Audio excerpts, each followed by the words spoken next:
coming in, and that would probably be somebody like maybe Highlands or somebody like that. I know Highlands hasn't having the greatest season, but it's going to be a tall order for the Yellow Jackets tonight, as Montgomery County is coming off a big win against Anderson County last week, putting them in the driver's seat for that third-place spot. Yeah, and their defense played awfully well last week. Anderson County, of course, scored 35 points against us. They held homestanding Anderson last week to just one touchdown and a field goal in a 14-10 victory. Madison Southern came in here for the first district ball game and really took it to Montgomery County. It was 33-13. So Woodford County knows it has to win in order to get at third place. It's going to be either third place or fourth place. And it's good. We've got some talent back tonight, and we'll see if Woodford County can reach down and find something tonight and play some football. We believe Montgomery County won the toss and elected to receive. There's an onside kick, and the ball is touched. Woodford's got it. And I believe Woodford got it, yes. Woodford County picked that one up. Why are they pointing the other direction, guys? Come on. Yep. Woodford County got the – Montgomery County was not ready for that at all. Not even close. Not even close. Montgomery County football player did come up with it, but it looks like – or came out of the pile with it, but I think Woodford had control and was able to get the 1st and 10. And I'm not sure that ball went a complete 10 yards, but Montgomery County touched it, and it bounced out. That was out of the Madison Southern playbook, wasn't it? Yeah, I think so. So Woodford County able to go ahead and control the ball at the opening, and they'll get the ball at the half, too. That's a big break for Woodford to start things out. That's pretty huge. So some trickery right off the bat. The Yellow Jackets will open first on offense. They're in the white jerseys with the gold pants and the white and black stripes. Here's a give-off to Emir Burnaby, the fullback. And he might, Andy, have gotten a couple of yards before he got thrown back by the middle. They're going to mark him only with one there. Montgomery County was waiting for that when they knew what the first play from scrimmage was going to be, and they went ahead and stunted right into that gap, knowing that Emir Burnaby was coming there. We'll see if this offensive line looks like restocked out there on the edge. Matt Stratton is starting at right tackle tonight, his first start since back in Game 3. Burnaby with a big carry, and he crosses the 45 and may have carried to the 44-yard line. So that's going to bring up third down, and it looks like about 4 yards to go for the Jackets here on the opening drive. Looks like, Mac, that Coach Johnson's going to be happy going ahead and using that big offensive line and trying to push the ball forward up front a few yards at a time and try to dominate with that size, get Matt Stratton getting his legs turning early. 265 for Woodford County, starting at right guard. 65, that's a rebuilt right side there. There's Winkfield, and he breaks a tackle and got the first down. Boy, Winkfield did a great job keeping his feet moving on that, didn't he, Mac? And he's not been known this year for straight-ahead running, but he kept churning, kept the ball protected, and got upfield. And, Andy, he hadn't run the ball that much. He hasn't since the first couple of games. He had been averaging 100 yards a game, but he's barely touched the ball in the last couple of contests. Well, I think we may have a freshman in there at 65. I'm not sure who that is. I don't have a name. 1st and 10. Here's Thurman giving off in there. Winkfield juts and jabs and gets to about the 33-yard line. Again, Trey Winkfield took a jab step there, but went ahead and stuck his nose in there and got his feet moving. That's a different Trey Winkfield than we've seen this year. He's been known for getting the big yards on juking and making people miss. But he's doing a great job breaking tackles in initial contact tonight. And he got 6 on that one. And he ran with authority with the football that time. Both times, yeah. He's doing a good job. 2nd and about 4. Here's a give to Burnaby, and he's going to get near the first down as they try to rip the ball loose. Yeah, Burnaby's not going to go down that way. You're not going to be able to sling him down by the football, and it was really amazing about that and kind of a testament to his strength is that he got turned around backwards and still fell for positive yards on that, Mac. Well, Woodford, as you kind of implied, they're trying to impose their will with their beefy front line that has been rebuilt for this ball game. Jost is left guard, and Drake Jackson is the left tackle, and that's the tight end side with Jacob Jenkins. Backs in the I formation, 3rd and less than 1, and Winkfield's going to get it and a few more. Oh, Trey Winkfield running with some straight-ahead authority tonight, as you said, Mac. I mean, he's really feet well and hitting the hole hard with some urgency. They got about 4 on that one. That's going to be another first down. Goes to the Madison Central 26-yard line. You know, thinking back of why Montgomery County decided, even though they won the course, that they were and had trouble digging themselves out. So they tried that strategy. Unfortunately for them, they hit the hole and then tried to bounce sideways on it, and he wasn't as successful as he was in his straight.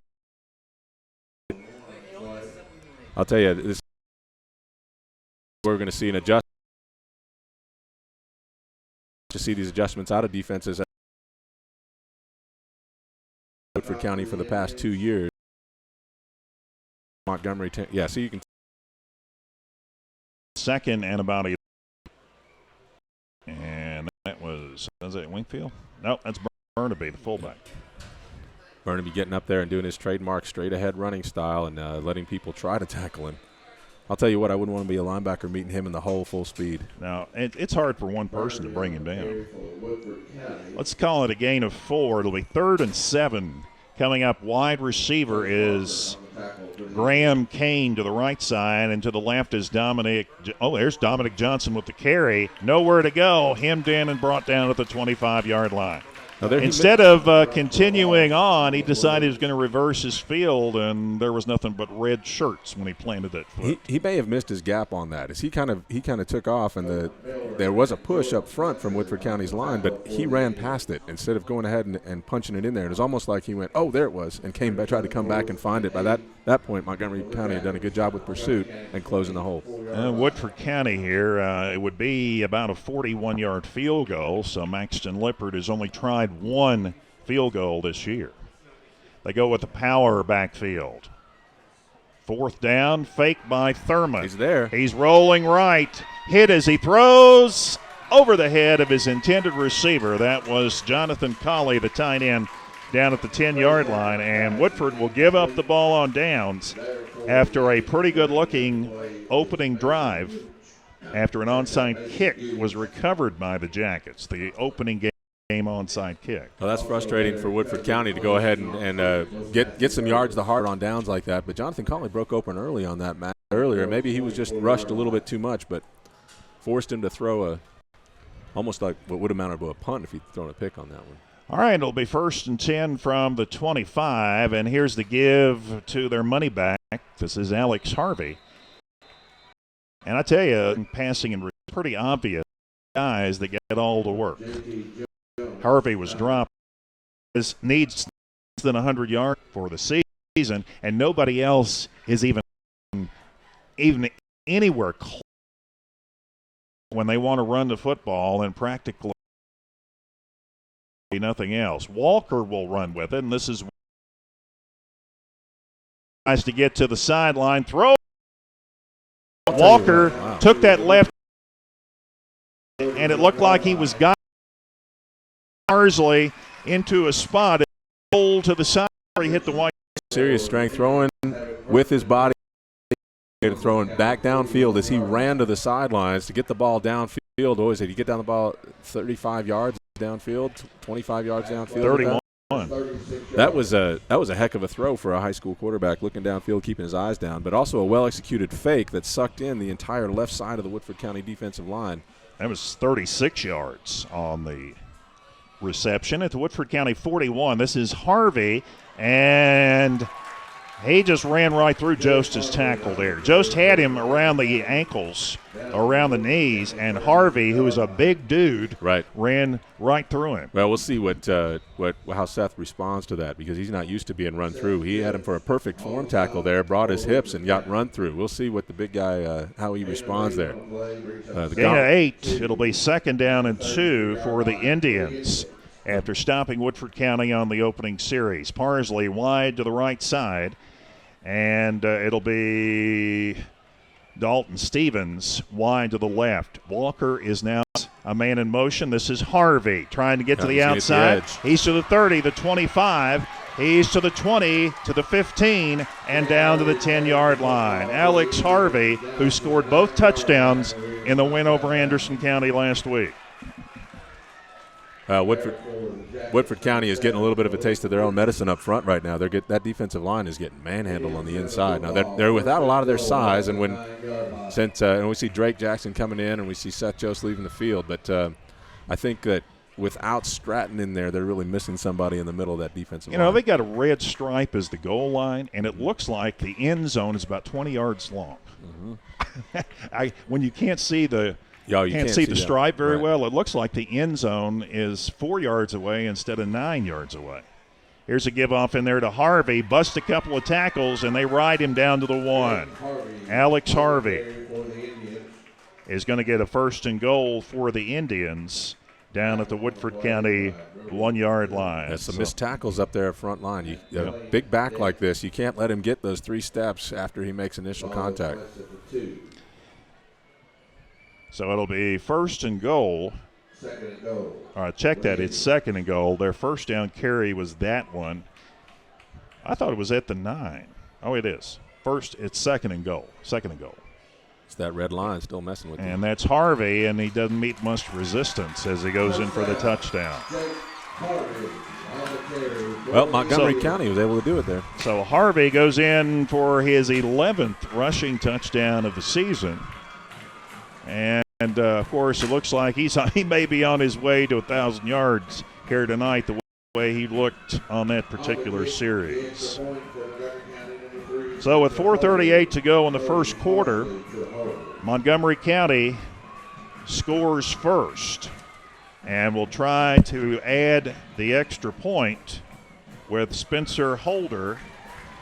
And Spencer Holder's kick is good.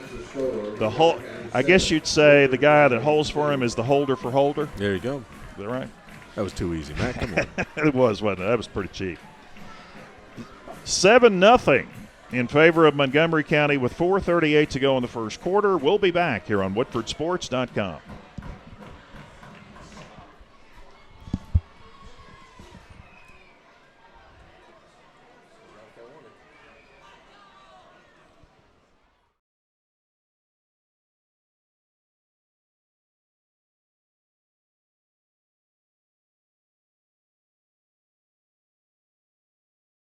This radio commercial has no zany sound effects, no funny accents, no puns, no punchlines.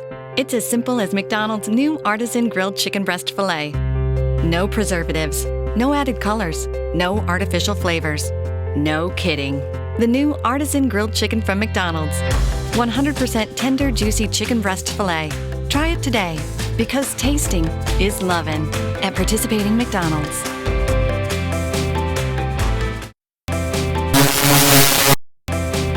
This radio commercial has no zany sound effects, no funny accents, no puns, no punchlines.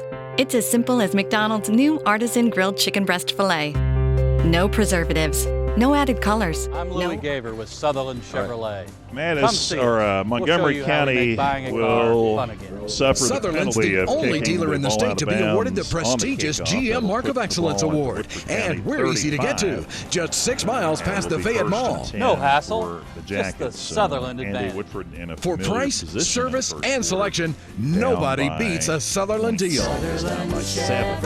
But when they get down Kentucky's by 7, best it quickly Chevy seems to be deal. 14, and then quickly seems to be 20. I'm Louis Well, Gaver we'll with see what they can Sutherland do. You know, Chevrolet. we'll see Come that. see us. We'll see if they We'll show can you how stand we up make here. buying a And car that fun time again. they had the ball. Sutherland's first, and the were able to move only ball a dealer little in the bit up state to be front, awarded the get prestigious strapped some GM Mark of plays. Excellence Award. And And it we're looks easy like to get Woodford to, County's gonna just force 6 a miles re-kick. past Yep, the they Fayette want Mall. veteran No take that hassle, ball. They want a just return the shot. Sutherland So advantage. they're going to take all the For price, all the field service, position they and can selection, possibly get out of this. nobody beats See what a they can do. Sutherland deal. But you know, we were talking about Madison County Kentucky's deferring for best that reason. Chevy deal. Or excuse me, Montgomery County. Just give I'm me an Louis end word and Gaver we'll with go with it. Sutherland Chevrolet. It's been a few games. Come see us.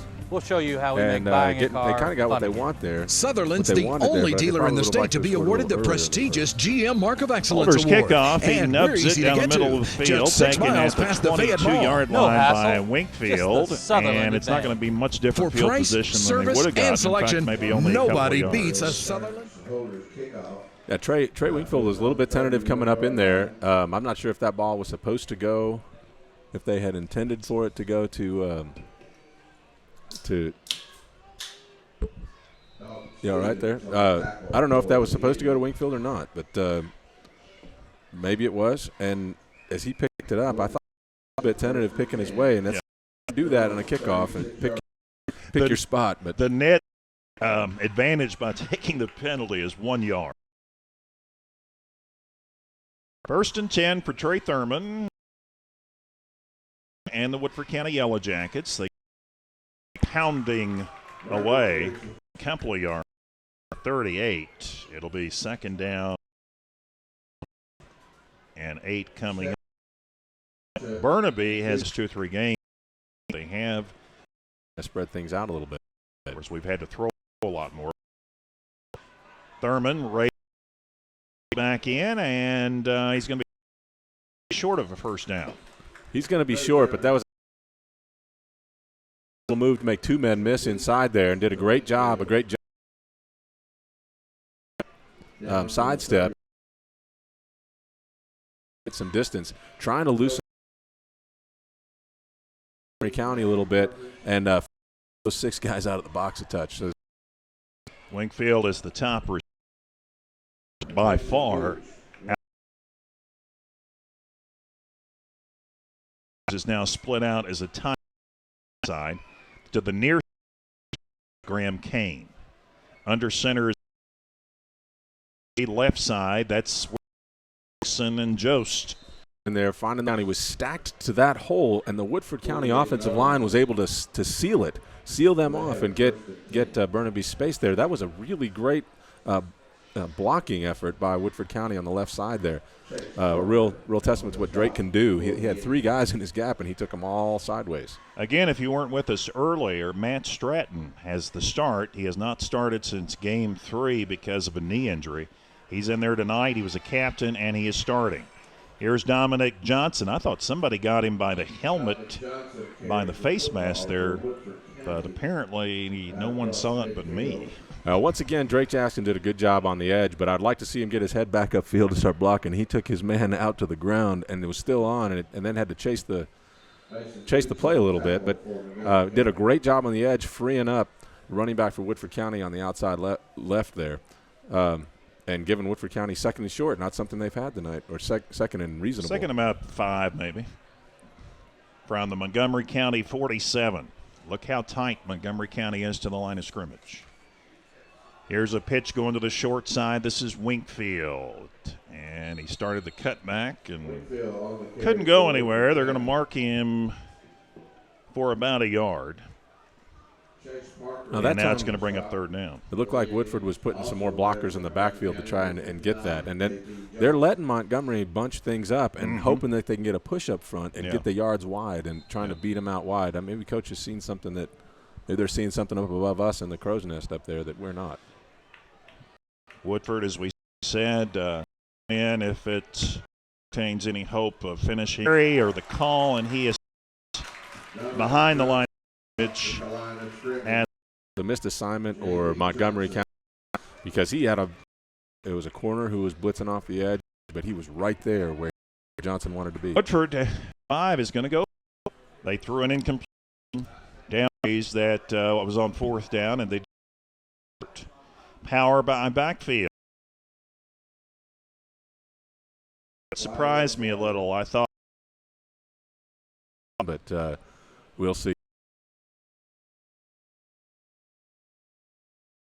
It was down there on the ground, and I couldn't tell what was happening. Yeah, they're going to offset. Okay, so they'll mark the football.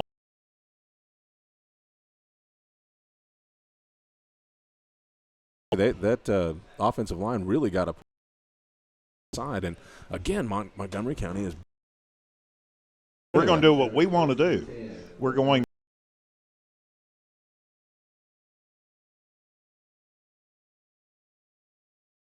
Fun to watch. First and 59 for J.P. Johnson. Him up. Now J.P. did a great job for working off of that. He's block a fresh.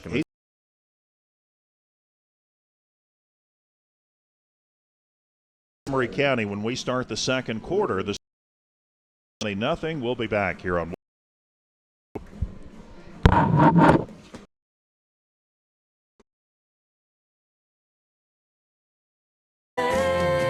Kentucky's best.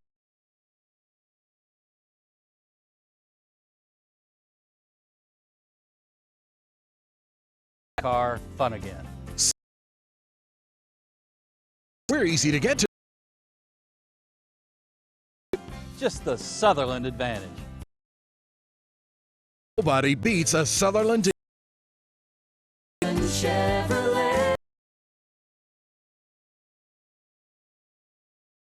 I'm Louis Gaver with Sutherland. For your support of McDonald's and all that make Woodford County a great community. And service. That's what McDonald's is all about, and more importantly, that's what this community is all about. Thanks.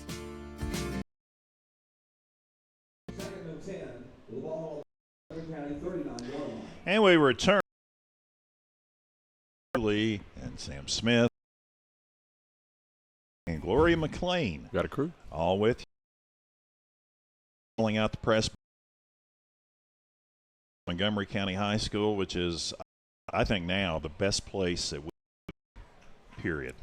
This is a great press box. It's easy to see. So we can't really ask for what I like. Goal pain in the middle. Second down from the 39. Back in his hand.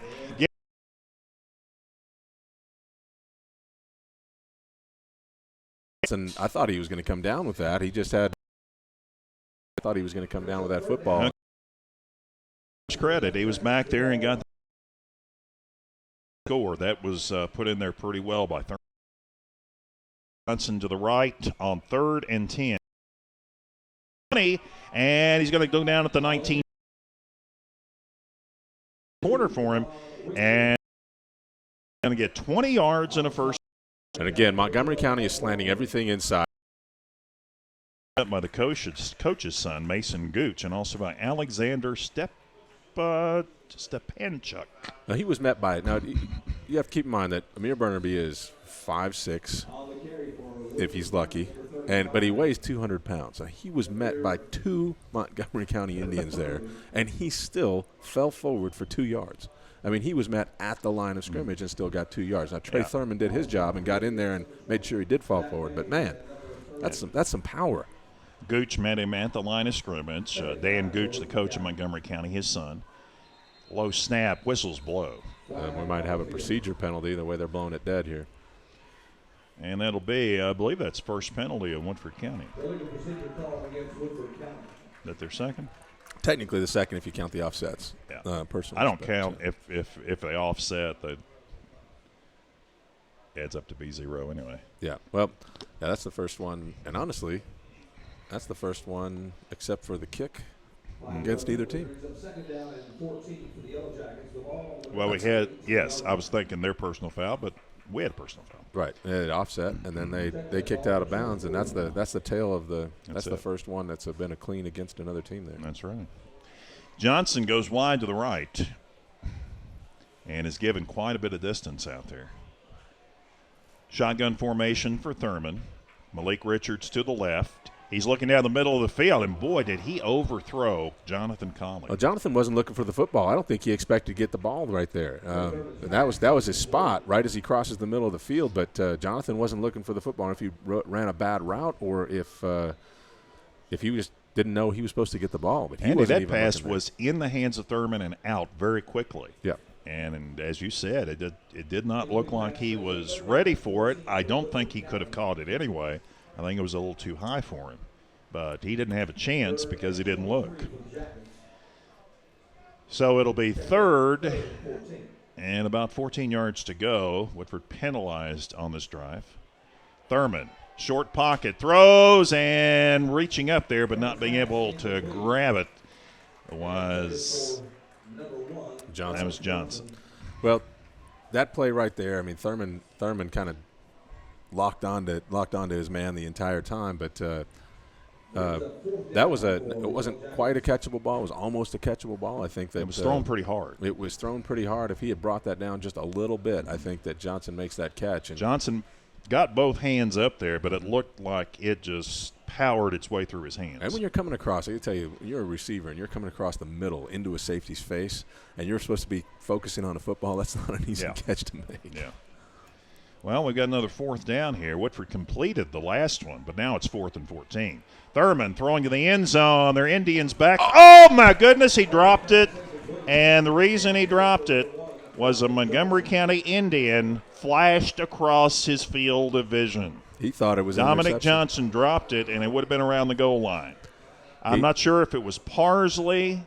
I think it was Parsley. He just flashed across the field of vision of Johnson there, and I'm sure that took his concentration off. And it landed right at his belt, right in his lap, and he knew it too. Both hands went to the helmet. You know that's a sign of that was a touchdown he just dropped. So Woodford County is going to go back on defense again without any points in this, and giving the ball back. Now, not great field position, and right around the 20, but not too far away from when they gave it back to Montgomery County before. Right. From the 23, Walker sends Parsley in motion. That's going to be an offside against Woodford. That is John Stork, 77. So I did not have that right on the offense. 77 is John Stork. And that's the freshman. He's going to have to keep his head up and get over that. That's just him wanting to play aggressive football. And you know, with a freshman, you can't really get in his face about it. He's going to say, focus up and keep playing, keep that aggression going. You don't want him back on his heels. So it'll be 1st and 5. And I believe I had that number on another sheet here. Let's see if I can find it.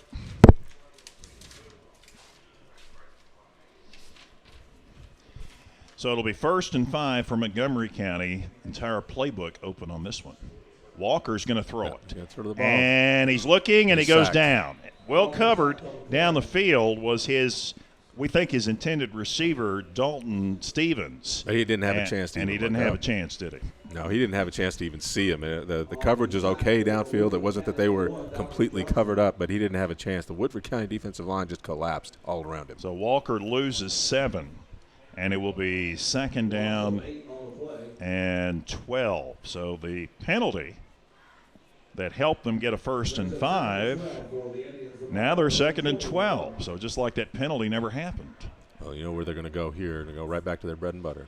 Here's Harvey, bounces, and gets the 1st down. He just shoulder shrugged his way through a couple of tackles and got across the 35. Gain of 14 and a 1st down. Well, Mac, I mean, that's it. You know they're going to call up. They're coming to that formation. You know what they're going to dial up. You're not going to take them out of their game that early. And when they're up 7, you're not going to take them out of that. And, you know, you make that stop there and get the 4th down. I'm not even sure they're going to kick it. They might just go right back to him. And Woodford knows Harvey carries the ball just about every time out of this backfield. And here he goes again. And he gets undercut as he dives across the 41. Got about 5 on that one. That looked like Alex Harvey. Number 4 there, too, came up underneath him. Oh, he got about Eldridge. 5 on the play for Montgomery County. Check that gain of 6. Brings up 2nd down and 4. Yeah, call it a gain of 6. It'll be 2nd down and 4 from the Montgomery County 42. Indians leading 7 to nothing with 8:24 to go in the first half. Walker in the shotgun. Has it. Pump fakes. Throws left side. Appears to be overthrown, and yes, it is. Just down right. At the 30-yard line, covered by Malik Richards and Ben Nash there. Just getting outrun down there. I believe that was Dalton Stevens, 85. Just getting outrun deep there, but now Montgomery County can do that. There's 2nd down and 4. They take their shot, and now they're coming back to 3rd down. If Woodford County comes up, we'll see if they keep that 3-man front or if they even stunt to the middle here. Woodford on the blitz. Colley is coming. And they blitz right into Harvey, and they're going to stop him at the 43. They're going to mark it, so it's going to be 4th down. Now we'll see. We're going to be interesting. Now, just a second ago, I said I wasn't even sure if we get the 4th down that they'll kick it. And it looks like no personnel is changing here for Montgomery County. They're going to – no, there they go. They're putting their punt team out. They don't want to give Woodford County. I wouldn't either. Andy, Woodford County has moved the ball well on the ground. They just haven't scored. Well, Woodford County makes a stop in the middle of the field when it didn't look like they were going to be able to do that against the big back from Montgomery County. Of course, you want to watch a little gadget play here. Woodford County pulled a gadget on the opening kickoff and got the onside kick.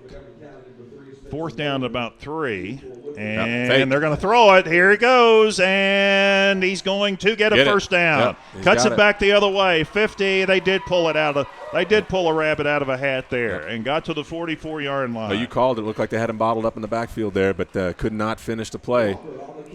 Could Woodford, and the fake punt puts him down again. So number 12 for Montgomery County. The punter, that was Art Walker, the quarterback. Yep. So on 4th down, he gets it to the Woodford County 44-yard line.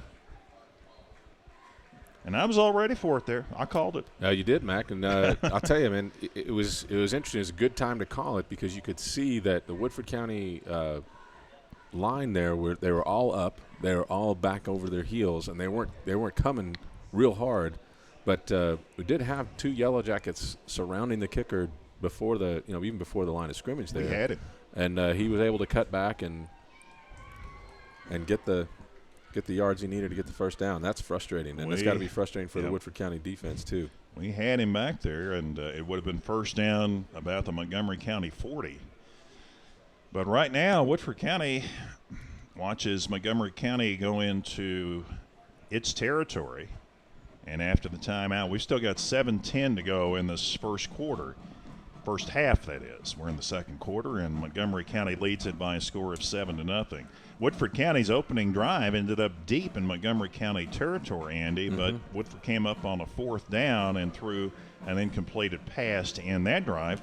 And then they also drove deep into Montgomery County territory just a moment ago, and the pass to the end zone on 4th down was dropped. Right, and that's Woodford County needs those plays. They need that success. They need to get that into their head that they are with these guys, and we'll see if they can stop them again here. 1st and 10 from the 44. Back in motion. Here's Harvey, and they're going to take him down at the 45. They kind of slowed him up. Everything was on that side of the football that time. Actually, see, everybody was over. They had the entire left side of the line was empty. The entire defensive line had slid down toward us and played that call. That was a chance taken, and a good chance that time. If you key on Harvey, it's going to be difficult for him, and that's going to be a loss of 1. Well, I wouldn't be surprised they come right back to Harvey up the middle. It'll be 2nd and 11. I mean, their backfield is to block for Harvey. He is their bread and butter. Walker steps up and motions and gives to Harvey, and there he goes. Inside the 10. No flags. They're going to mark him at the 7. A 38-yard run by Alex Harvey. You knew what they were going to do. You knew what they were going to do. You knew right where they were going to go, and they did, and that took care of it. He's kind of like him. He's kind of built like Amir Burnaby, isn't he? Yeah, except he's about 5 inches taller. Yeah. Goes 232 pounds, and he dots the I here, and Harvey blasts across the 5 to about the 3. And you know they're just going to hammer with him as they get inside the 10-yard line. Alex Harvey, as we said, needed less than 100 yards to go over 1,000, and he may have done it here in the first half. He may be a little shy. They're going to mark the football at the 3. Gain of 4. It'll be 2nd and goal at the Woodford County 3. 5:27 to go here in the first half from the Recreation Bowl in Mount Sterling. District contest in Class 5A. No question where they're going here. And Harvey didn't get it. Nope. He was flipped as he got control of the ball. May have been flipped for a yard going forward there. And the official gets up and says it's 3rd down. No, it doesn't look like they've moved the stick at all on this. He stopped at the line of scrimmage. Now, that time he was looking to chew somebody up, and he had space on the outside, but instead he chose to go after the Woodford County tackler to try and bulldoze him into the end zone. So. And they got him low. They got him around the ankles there and flipped him, and he didn't get far. We got the same set that we've seen all night. And they're going to hammer again, and this time they don't even touch him. That was the same play that last big play was, Mac, and they come out and they send both backs one direction, he goes the other direction, and that's it. So with 4:33 to go in the first half, Montgomery County will send its holder out. To hold for Holder. to hold for Holder. Those are pretty good. This is Holder for the point after. Parsley will hold.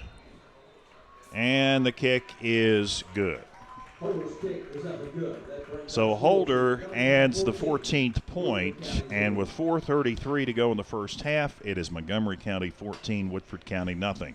We'll be back on WoodfordSports.com.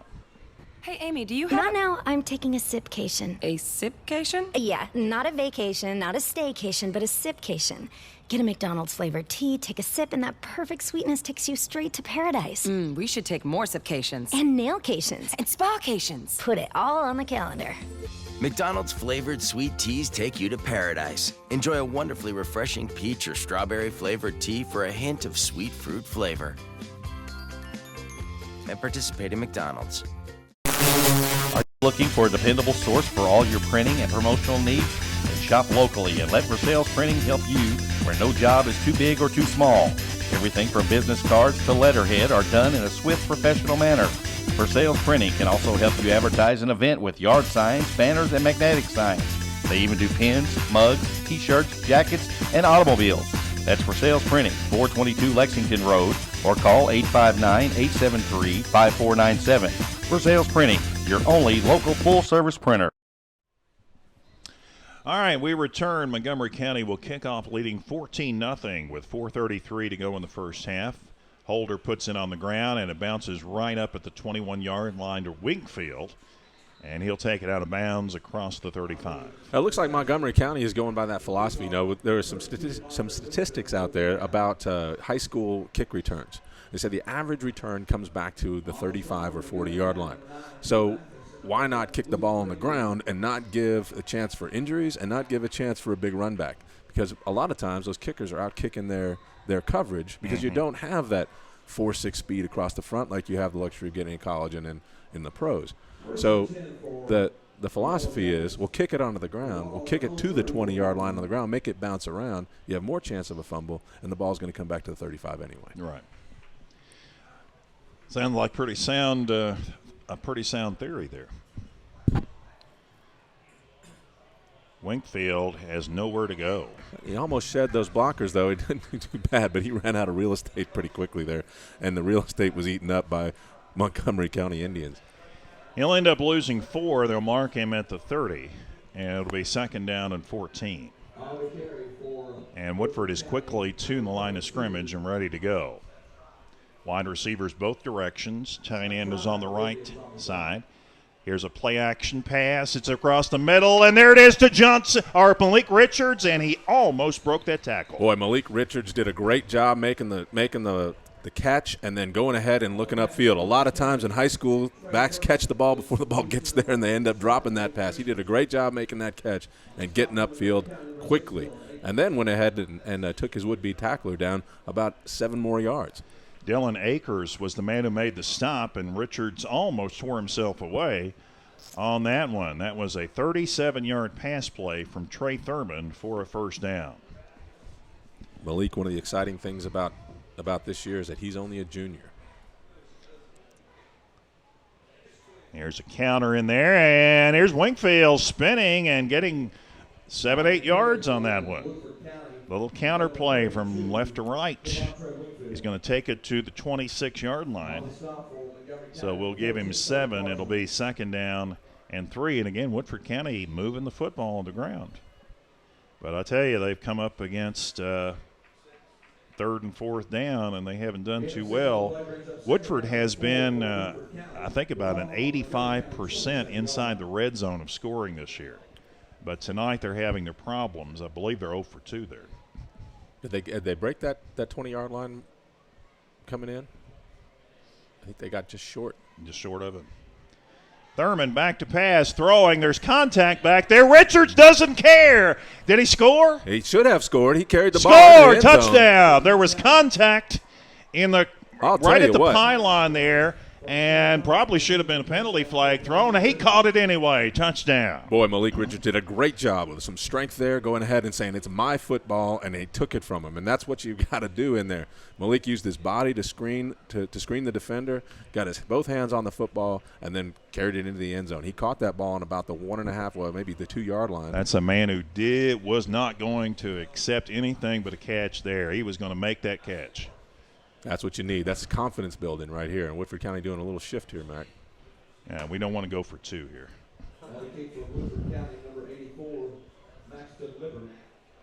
Lippert will try to add the extra point. He has not been very busy the last few weeks. Good job by Max. But he has not missed an extra point since game 2 of the season. Lippert connects again, and the Montgomery County lead has been cut in half. It's with 2:35 to go in the first half. Montgomery County 14, Woodford County 7. We'll be back for the kickoff right after this message on WoodfordSports.com.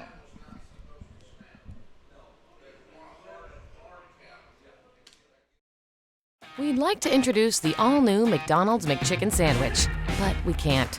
You see, the McChicken Sandwich isn't all new, and that's the point. It's the same tender, juicy chicken you've been loving all along, with the same peppery crunch on the outside. It's 100% brand not new. The McChicken Sandwich is still the same great price, too. Just $1. Find it on McDonald's Dollar Menu and more, with meal choices you can count on at prices you'll be loving. Prices and participation may vary. Prices and participation.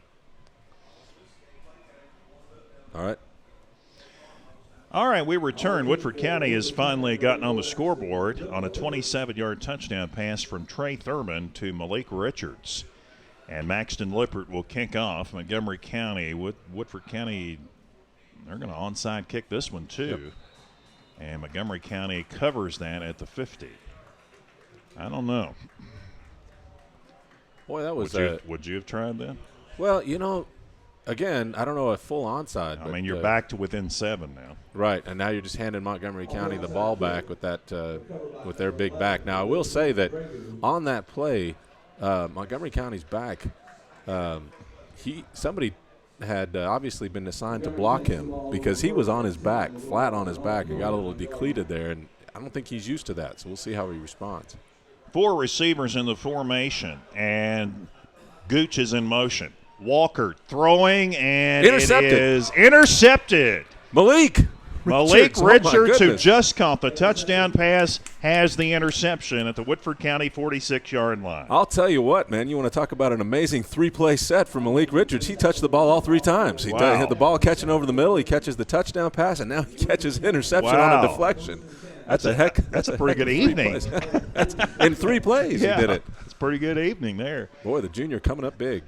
All right, so Malik Richards gives Woodford County some very good field position now at their 46-yard line. 1st and 10. They still got 2 minutes and 27 seconds left on the clock in the first half. Boy, that onside kick's looking pretty good right now. Yeah, it is. Yeah, that was just as good as an onside kick there, wasn't it?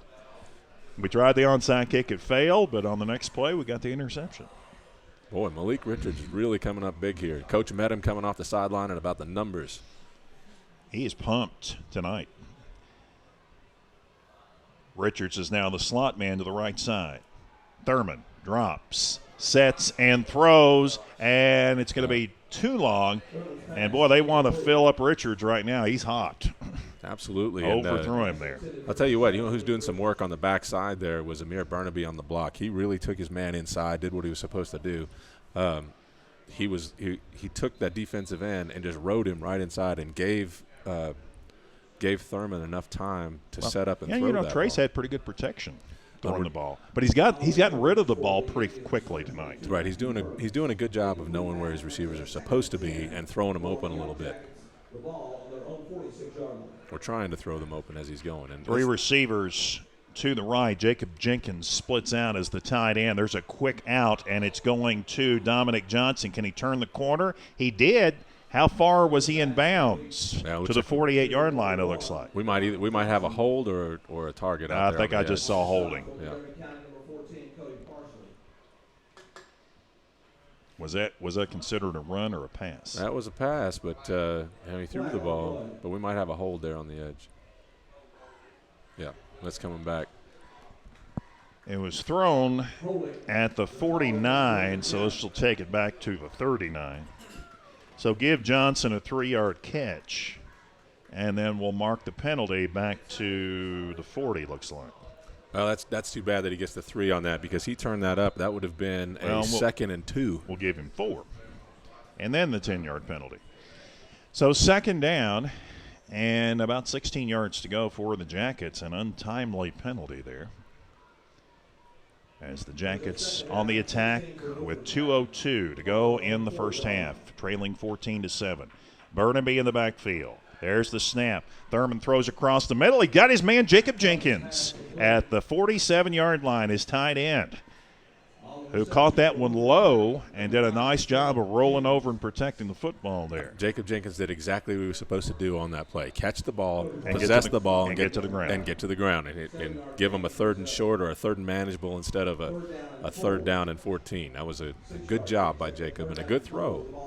3rd down at about 5 for the Jackets as they split 2 receivers out, Johnson and Richards. He's looking that way, Thurman, and this one is thrown. I didn't think Richards was going to even be able to touch that one, but he did at the 15-yard line.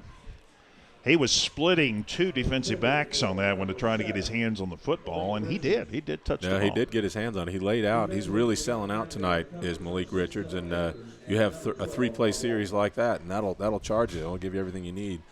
Well, there's no reason to think Woodford County is going to punt on 4th down. They have done it all night long. No, and I don't think we're going to see the punter tonight, and I don't think we'll see a punt tonight.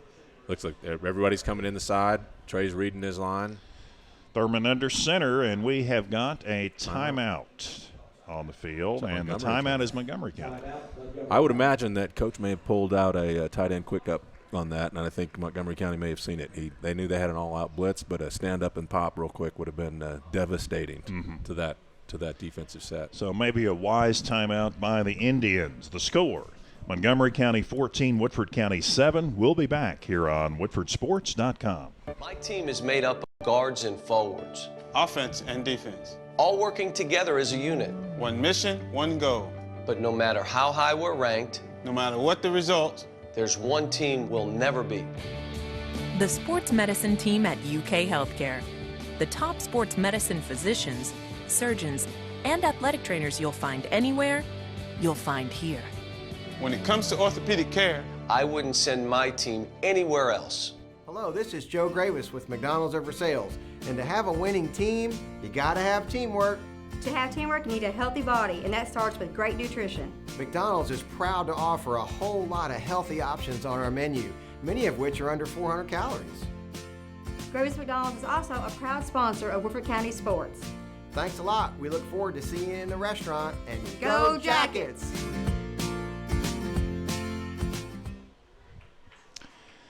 Back to Montgomery County. Matt Calvert along with Andy Smith as we get started back to play after the timeout. 1:24 to go in the first half. Woodford trailing Montgomery County 14-7. 4th down Montgomery County, and we have an offside as there was an inflection at the line of scrimmage. Must have been a hard count by Thurman as it made the left side of the Montgomery County defense jump. That's going to be a cheap 5-yard first down penalty. That's part of a quarterback's job, is to be a salesman up there on 4th down and 4, and that's what he did. He came up there, and I don't think Woodford County had a play called. You think they were going to punt after that? And then the Montgomery County man who jumped up sold his own. He started pounding the ground he went ahead and called for the flag. Not a very good actor, was he?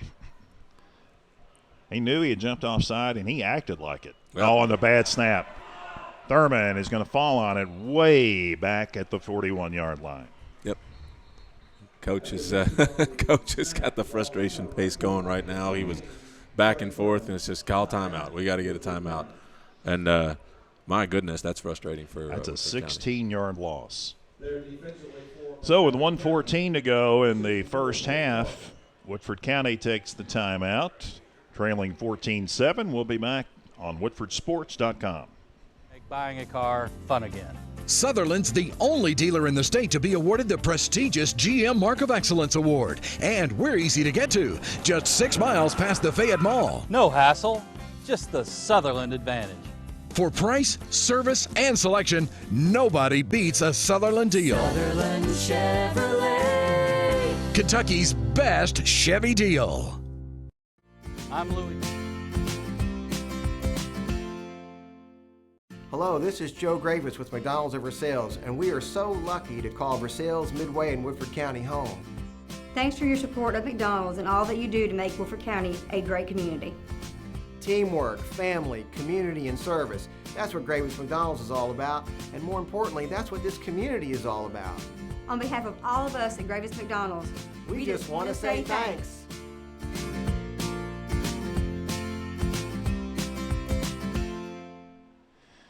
So after a bad center snap, it's 2nd and 26. Here's the out, and it goes to, is that Johnson? Johnson. Or, knocked yeah, down. It's Dominic. Richards at the 46-yard line. So only a gain of 5. Yeah, Montgomery County did a great job of coming up and just holding that ball in front of them. They did not take the deep route. They didn't take the decoy route on that. 52 seconds remaining. Clock running. Thurman takes a look at the wristband for the next play. Has the snap. Good protection. Around the middle, he's got Jenkins, and that takes him back. The ball. I don't think he ever. Maybe he caught the ball there, did he? I mean, he got walloped. Both players are hurt on that, and is that a helmet to helmet? That may have been a helmet to helmet, but I think Jenkins caught the helmet in the jaw, and I think that it was right underneath the chin. Yeah, and he seems like, and Jacob Jenkins is not a small person. No, he's about 6'3", would you say, and about 205, 210 pounds. Yeah. And I thought the crown of the helmet hit him right under the chin, top of the shoulder pads there. Yeah, I think so. And the Montgomery player is not doing well either. Yeah. That was a he dropped freeway collision there. He dropped his head just as he made contact, and you can't do that. And he did drop the ball, didn't he? Yes, he did. Okay. I never even saw the ball. Yeah, he caught the ball, pulled it down. And but it wasn't a fumble. It wasn't a fumble, I don't think. I mean, he had both hands on the football, and man, it's just Jacob Jenkins' luck to get hit like that and get hurt like that. You know, every year, one of the reasons we haven't seen him a whole lot is because Jacob, his freshman year, broke his leg, or broke his arm, and his sophomore year he broke his leg. I mean, he's a physical specimen. No, he's a big kid, and he's had the opportunity to contribute both his freshman and sophomore year. But he got hurt early both years in a row. This is the first time he's been healthy past the first 2 games. He looks like he's okay, and he did take a big hit there. Both players got up. So thank goodness for that. Now it'll be 4th down. I think we'll finally see a punt here. Maybe. 33 seconds to go. The ball on the Woodford County 46-yard line. Trey Thurman back in a shotgun at least. I mean, he may be kicking it, but he also may be running it. I think this will be a punt. And I think Montgomery County believes it will be too. Timeout, Woodford County. So Woodford County spends what we think is its last timeout with 33.2 seconds. I've got to believe, Andy, that they'll either try to get a penalty on Montgomery County here, or they will go from a short set to a Thurman punt. I'll tell you what, Mac, that would be the wise thing to do. But what's Woodford County's record right now? 3-5. They're 3-5 right now. They've got to win this game in the district. I wouldn't put it past Coach right now to go ahead and take a shot at faking with 30 seconds. If he's got a run play with Trey Thurman, as good as he is on the ground, he may well take what looks like a short snap and go. Yeah. He's 2 weeks in a row he's run for half the field for touchdowns. Yeah. So I mean, you never know on this. Now he's a good kicker. He's actually our best punter that we've got on the team. So he's in this situation. He's kind of dangerous. He can throw the ball. But given the overall situation, given the big picture, not just the game situation. Now if you because he can run. if you don't convert here and you get nothing, Montgomery County has the ball in your territory, and they still have 33 seconds to go. Right. That's and right. remember, the clock stops on first downs. Oh, he's going to throw it. Thurman bouncing, rolls to his right, throws down and incomplete. And now the ball will come back into Woodford County territory. He's hurt. He's hurt. I just thought the best thing you could do there would be to out of a short formation, punt it. Well, and now the attention for Montgomery County is in. We got the ball in Woodford territory. Yeah, we're going to try to score. I'm surprised Trey didn't run it on that. He had a lot of field in front of him. He had one Indian in front of him, and he could have taken that up. We're going to see Montgomery County either take a shot or go ahead and run their little counter play. They don't have any timeouts, do they? To Harvey, of course. So. Alex Harvey's had a big game so far. He scored both Montgomery County touchdowns, as he did last week in that 14-10 victory at Anderson County. So now they have the football in Woodford County territory. Look at this formation here. They're going to come right at him. They're going to try and run a big play, and then they're going to try to bust Harvey loose. Johnson came after him and dragged him down from behind. He was about to bounce off the wall there and get to the corner, but Johnson tracked him down. Mac, we were wrong. Montgomery County did have one more timeout left, and they called it. And how many timeouts they given these teams tonight? It seems like we've used more than the allotted 6 to me. Well, that'll happen sometimes when either team uses it and they use them all up in the last 30 seconds of the first half. So. All right, so a yard carry. That didn't take much time. In fact, it only took 2 seconds off that clock. That's which is that's what you call what you get when you're home. I think it was team's 23, not 28, that I saw when the play was run. So 14-7 is our score, and yeah, I really thought Andy that they would punt that one, because if you didn't get it and you saw that you had the ball in Woodford County territory, that you would think about scoring. Whereas if you were back inside your 30 with the punt, you might just run out the clock. Well, it would have been interesting to see, because the quick kick has been part of the arsenal of Woodford County for a long time, and it would have been interesting to see Trey take that and kick it and kick it at somebody. So with 21 seconds left, it's going to be 2nd down and 9. And Walker is back to pass, and he's throwing. He's got his man Parsley, 25, and out of bounds at the 20 with 13 seconds to go. They could get in range for a field goal here. Well, that time J.T. Jones sort of stumbled coming downfield and kind of lost his man. He turned and took 2 short steps, looked like he was going to fall down, and it's good that he didn't. But, my goodness, giving Montgomery County a chance here that they don't need. 25 yards on the pass connection between Walker and Parsley. So we have 13 seconds on the clock, and Walker is going to take probably a couple of shots at the end zone here. Walker sets. He's looking, rolls to his right side, cocks his arm, throws all the way across the field, and it's going to be knocked down in the end zone. Coming back for the ball was Stevens, and it was knocked down. Is that Ben Nash? Ben Nash thought he had that, and I think he was surprised that he didn't come down with it. It looked like he had 2 hands on it, and he turned the Montgomery County receiver into a defensive back on that, and he came and just knocked it right out of his hands. Man, that was a long throw by Walker. Yeah, it was. That was, would you call that about a 35, 40-yard pass? I mean, he's rolling to his right, stopping and throwing all the way back to his left across the field. And lucky that wasn't intercepted. Now we're going to see a 37-yard field goal attempt from the right hash mark for Montgomery County. This is Parsley holding and Holder kicking. And the ball is kicked up, and it looks like it's good, and it is. Boy, that was a sidearm. So Holder kicks a 37-yard field goal as time has run out here in the first half. So with the score, Montgomery County 17, Woodford County 7. That's halftime here in Mount Sterling. And we're going to break for a while and come back, and hopefully we'll have some first half stats for you. The score again is Montgomery County 17, Woodford County 7. We'll be back here on WoodfordSports.com.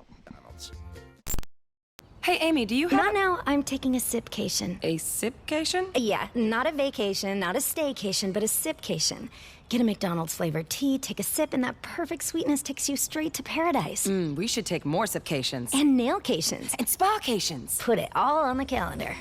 McDonald's flavored sweet teas take you to paradise. Enjoy a wonderfully refreshing peach or strawberry flavored tea for a hint of sweet fruit flavor.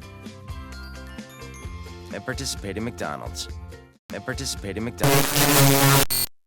Hey, Amy, do you have... Not now, I'm taking a sipcation. A sipcation? Yeah, not a vacation, not a staycation, but a sipcation. Get a McDonald's flavored tea, take a sip, and that perfect sweetness takes you straight to paradise. We should take more sipcations. And nailcations. And spacations. Put it all on the calendar. McDonald's flavored sweet teas take you to paradise. Enjoy a wonderfully refreshing peach or strawberry flavored tea for a hint of sweet fruit flavor. At participating McDonald's. Hey, Amy, do you have... Not now, I'm taking a sipcation. A sipcation? Yeah, not a vacation, not a staycation, but a sipcation. Get a McDonald's flavored tea, take a sip, and that perfect sweetness takes you straight to paradise. We should take more sipcations. And nailcations. And spacations. Put it all on the calendar.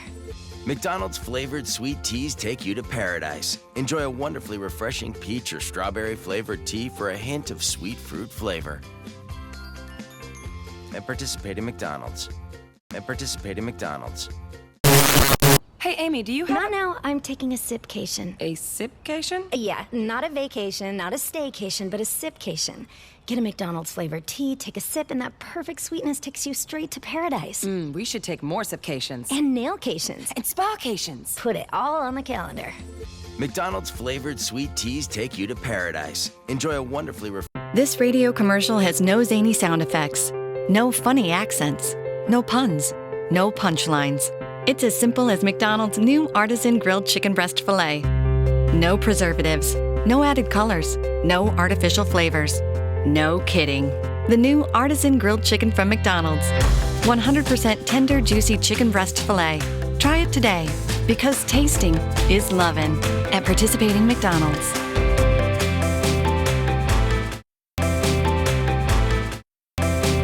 This radio commercial has no zany sound effects, no funny accents, no puns. I'm Louis Gaver with Sutherland Chevrolet. Come see us. We'll show you how we make buying a car fun again. Sutherland's the only dealer in the state to be awarded the prestigious GM Mark of Excellence Award. And we're easy to get to, just 6 miles past the Fayette Mall. No hassle, just the Sutherland advantage. For price, service, and selection, nobody beats a Sutherland deal. Sutherland Chevrolet. Kentucky's best Chevy deal. I'm Louis Gaver. Hello, this is Joe Gravis with McDonald's of Versailles, and we are so lucky to call Versailles, Midway, and Woodford County home. Thanks for your support of McDonald's and all that you do to make Woodford County a great community. Teamwork, family, community, and service. That's what Gravis McDonald's is all about, and more importantly, that's what this community is all about. On behalf of all of us at Gravis McDonald's, we just want to say thanks.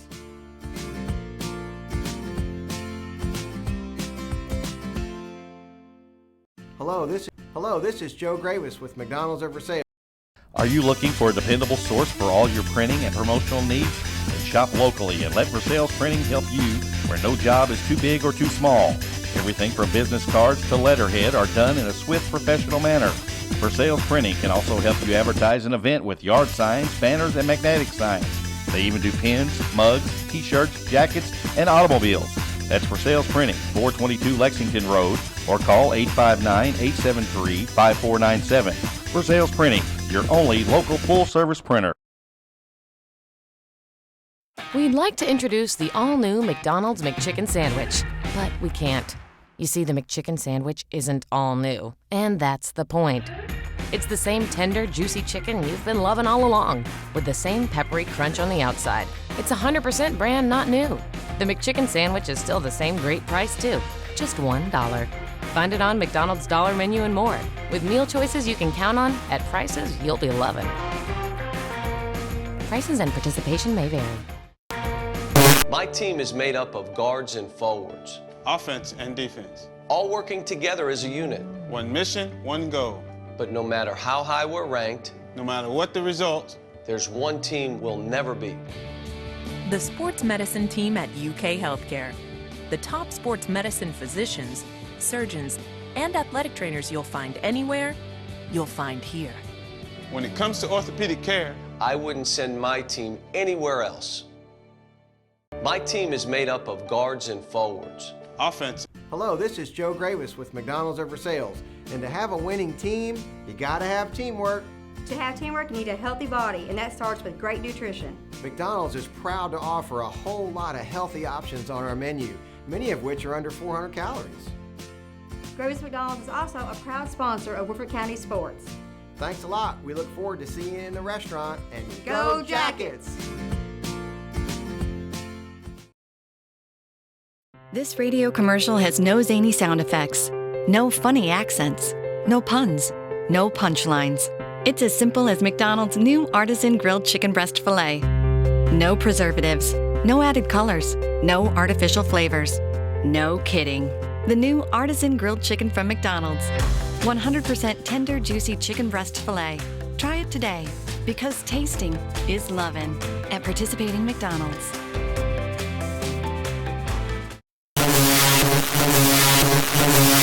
I'm Louis Gaver with Sutherland Chevrolet.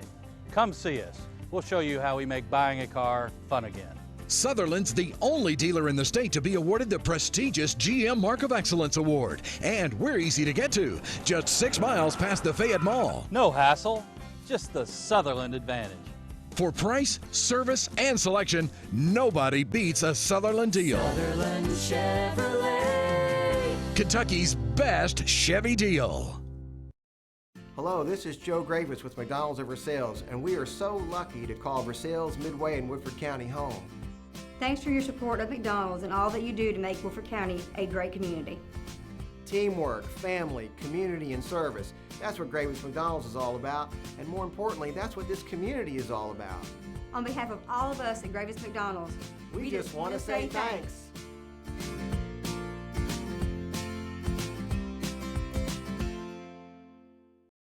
Are you looking for a dependable source for all your printing and promotional needs? Then shop locally and let Versailles Printing help you where no job is too big or too small. Everything from business cards to letterhead are done in a swift, professional manner. Versailles Printing can also help you advertise an event with yard signs, banners, and magnetic signs. They even do pins, mugs, t-shirts, jackets, and automobiles.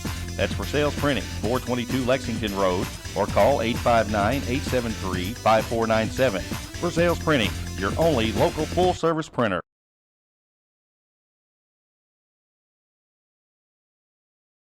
We'd like to introduce the all-new McDonald's McChicken Sandwich, but we can't. You see, the McChicken Sandwich isn't all new, and that's the point. It's the same tender, juicy chicken you've been loving all along, with the same peppery crunch on the outside. It's 100% brand not new. The McChicken Sandwich is still the same great price, too, just $1. Find it on McDonald's Dollar Menu and more, with meal choices you can count on at prices you'll be loving. Prices and participation may vary. My team is made up of guards and forwards. Offense and defense. All working together as a unit. One mission, one goal. But no matter how high we're ranked, no matter what the results, there's one team we'll never beat. The sports medicine team at UK Healthcare. The top sports medicine physicians, surgeons, and athletic trainers you'll find anywhere, you'll find here. When it comes to orthopedic care, I wouldn't send my team anywhere else. Hello, this is Joe Gravis with McDonald's Over Sales. And to have a winning team, you gotta have teamwork. To have teamwork, you need a healthy body, and that starts with great nutrition. McDonald's is proud to offer a whole lot of healthy options on our menu, many of which are under 400 calories. Gravis McDonald's is also a proud sponsor of Woodford County Sports. Thanks a lot. We look forward to seeing you in the restaurant. And Go Jackets!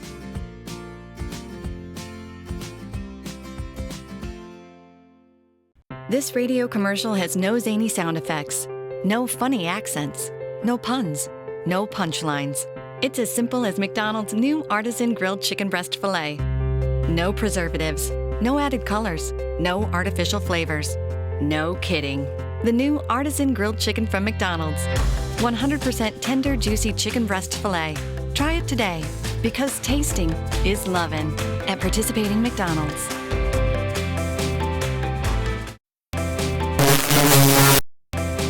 Hey, Amy, do you have... Not now. I'm taking a sipcation. A sipcation? Yeah, not a vacation, not a staycation, but a sipcation. Get a McDonald's flavored tea, take a sip, and that perfect sweetness takes you straight to paradise. We should take more sipcations. And nailcations. And spacations. Put it all on the calendar. McDonald's flavored sweet teas take you to paradise. Enjoy a wonderfully refreshing peach or strawberry flavored tea for a hint of sweet fruit flavor. At participating McDonald's. At participating McDonald's. This radio commercial has no zany sound effects, no funny accents, no puns, no punchlines. It's as simple as McDonald's new artisan grilled chicken breast filet. No preservatives, no added colors, no artificial flavors. No kidding. The new artisan grilled chicken from McDonald's. 100% tender, juicy chicken breast filet. Try it today, because tasting is lovin' at participating McDonald's.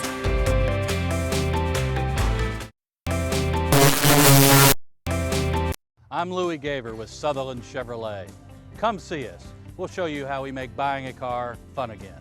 Sutherland's the only dealer in the state to be awarded the prestigious GM Mark of Excellence Award. And we're easy to get to, just 6 miles past the Fayette Mall. No hassle, just the Sutherland advantage. For price, service, and selection, nobody beats a Sutherland deal. Sutherland Chevrolet. Kentucky's best Chevy deal. Hello, this is Joe Gravis with McDonald's of Versailles, and we are so lucky to call Versailles, Midway, and Woodford County home. Thanks for your support of McDonald's and all that you do to make Woodford County a great community. Teamwork, family, community, and service. That's what Gravis McDonald's is all about, and more importantly, that's what this community is all about. On behalf of all of us at Gravis McDonald's, we just want to say thanks.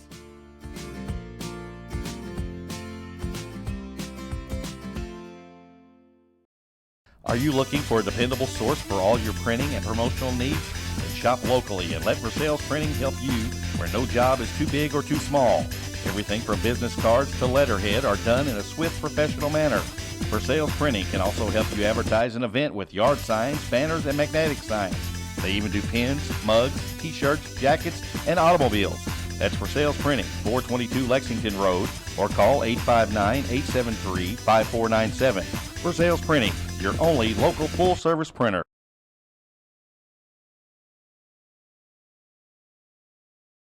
We'd like to introduce the all-new McDonald's McChicken Sandwich, but we can't.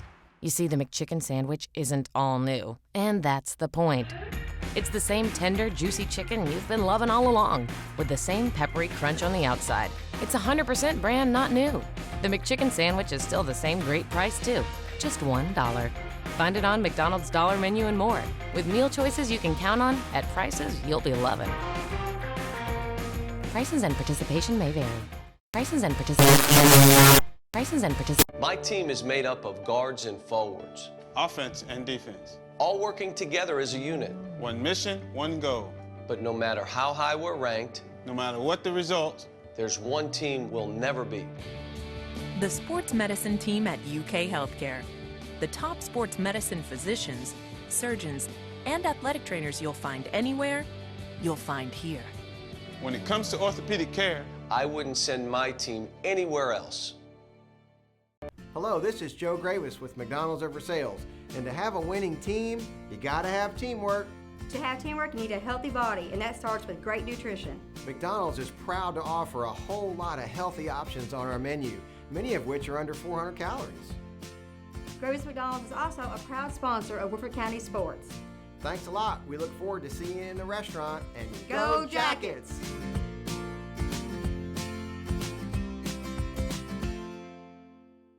This radio commercial has no zany sound effects, no funny accents, no puns, no punchlines. It's as simple as McDonald's new artisan grilled chicken breast filet. No preservatives, no added colors, no artificial flavors. No kidding. The new artisan grilled chicken from McDonald's. 100% tender, juicy chicken breast filet. Try it today, because tasting is lovin' at participating McDonald's.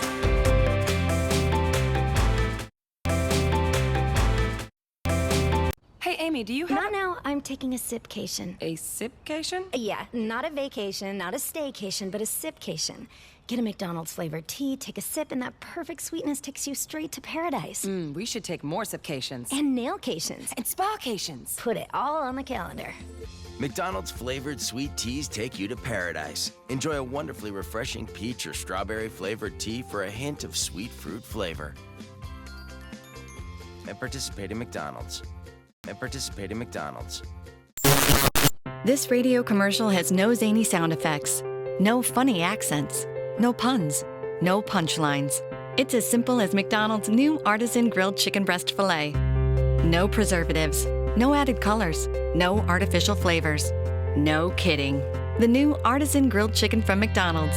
100% tender, juicy chicken breast filet. Try it today, because tasting is lovin' at participating McDonald's.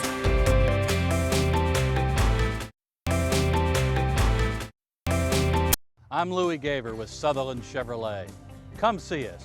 We'll show you how we make buying a car fun again. Sutherland's the only dealer in the state to be awarded the prestigious GM Mark of Excellence Award. And we're easy to get to, just 6 miles past the Fayette Mall. No hassle, just the Sutherland advantage. For price, service, and selection, nobody beats a Sutherland deal. Sutherland Chevrolet. Kentucky's best Chevy deal. Hello, this is Joe Gravis with McDonald's of Versailles, and we are so lucky to call Versailles, Midway, and Woodford County home. Thanks for your support of McDonald's and all that you do to make Woodford County a great community. Teamwork, family, community, and service. That's what Gravis McDonald's is all about, and more importantly, that's what this community is all about. On behalf of all of us at Gravis McDonald's, we just want to say thanks.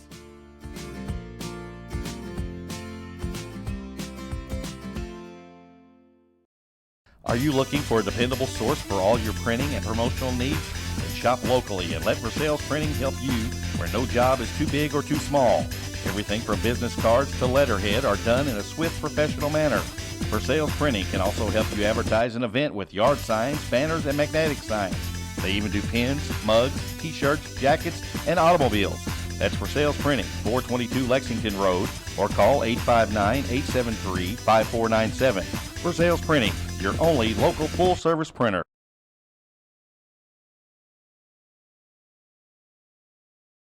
We'd like to introduce the all-new McDonald's McChicken Sandwich, but we can't. You see, the McChicken Sandwich isn't all new, and that's the point.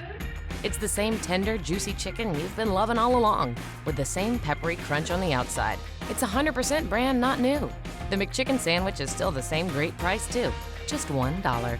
Find it on McDonald's Dollar Menu and more, with meal choices you can count on at prices you'll be loving. Prices and participation may vary. Prices and participation. Prices and participation.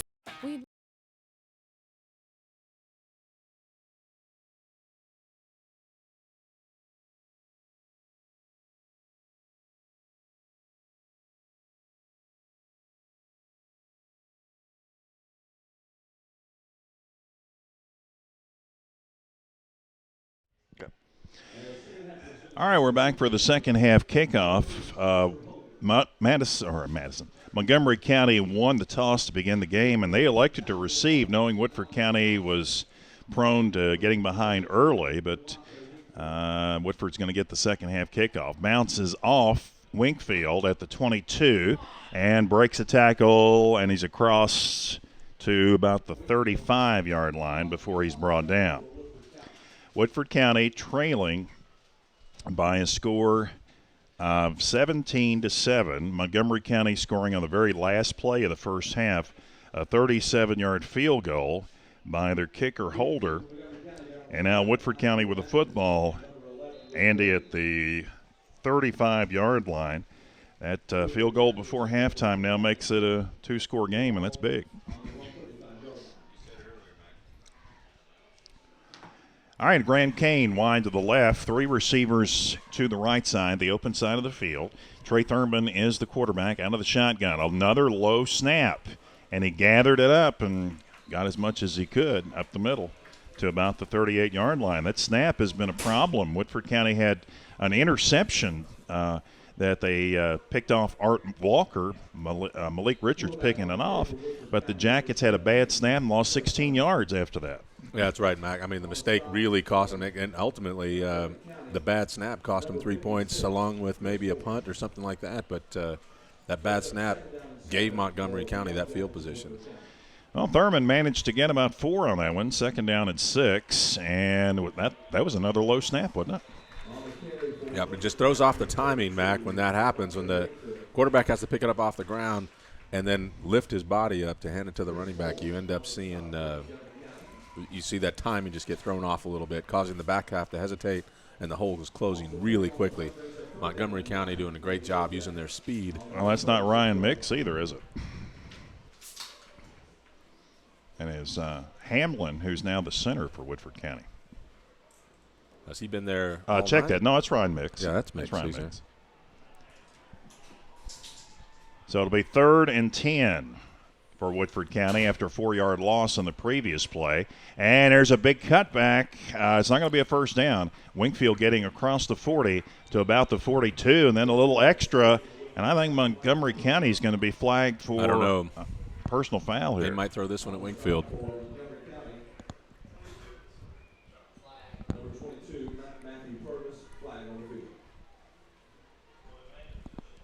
Wingfield got 8 on that one. The flag came in very late from the back judge. A lot of conversation going down here. We're going to see what happened because that did come from the back judge, not the official who was standing right there. So it's going to be interesting to see what happens when that happens. You got to have this conversation. So did that come from the white hat from the official across the field? I didn't there? see where it came from, but I thought it came from the back judge. All right, it'll be interesting to see what this and it call was thrown is. Really late. Personal foul against Woodford County. That's it. And that's where it'll stay. Yeah, that's what I was afraid of. As Wingfield got up, he was just trying to get up, but from a distance it may have looked like he was trying to kick somebody, but he wasn't. He was trying to get up quick. So it'll be interesting. So it should go back about the 28, and that's where they're going to put it. At the Woodford County 28-yard line. So Wingfield 8 yards, play dead, personal foul. Yeah. So that at the 28, that's going to make it 3rd and 17. Jackets have to get out to the 45 for a first down. And now Coach Gooch is on the field. Yeah, he's asking. I think he's asking about the position here. But it was a dead ball. It was marked correctly. Well, it was dead ball, and that was after the play. That was marked correctly. It was not. Yeah, that's where it should be. No doubt about it. He got 8, and then from that point, they marked the 15-yard penalty. Gooch so is campaigning for another 5 yards on that from the back. He's not going to get it. Now, wait a minute. I thought the official was going to pick up the ball and move it, but he just kind of adjusted it on the spot. I know they're calling it 4th down. That's what it was. It was a conversation whether it should be 3rd down or 4th down. Oh, yeah, because the down marker. The penalty occurred after the play, so certainly 4th down. So he was right. Yeah. We got kind of caught up in that, too, thinking it was a repeat 3rd down, but it's not. So finally, we're not going to see any trickery out of this one. No, I don't think so. Or they're so. just going to give Montgomery County a gift touchdown if they decide they're going to try to get out of this situation with anything but a punt. That ball was blocked. And we might see a gift at the touchdown 35. Anyway. It is taken back and out of bounds he goes. The kick was partially blocked. Wow, that's frustrating. That is not what Woodford County needed in this situation. They need to get the ball out of there, let their defense come out and do their job, and instead, disaster. And they end up, Montgomery County, with the football on what looks like it's going to be about the 16-yard line, Mac, maybe 17. I think that was Matthew Purvis, 22, that blocked it. So it will only go as a 7-yard punt. Was it even that and far? It was. Okay. And a 18-yard return.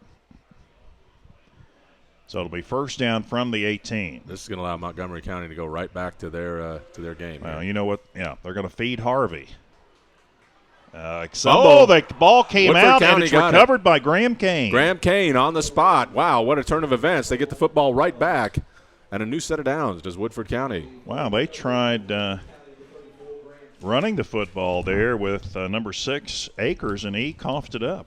Immediately, and Graham Kane right there. There's nothing but Yellow Jacket jerseys all over the place, and Graham Kane was able to jump on the football, and boy, I tell you what, right out of the jaws of disaster there did that come. And right. Woodford County, let's see what they can do now. This is the most field they've had all night, Mac, and they've moved the ball slowly, but they have moved the football.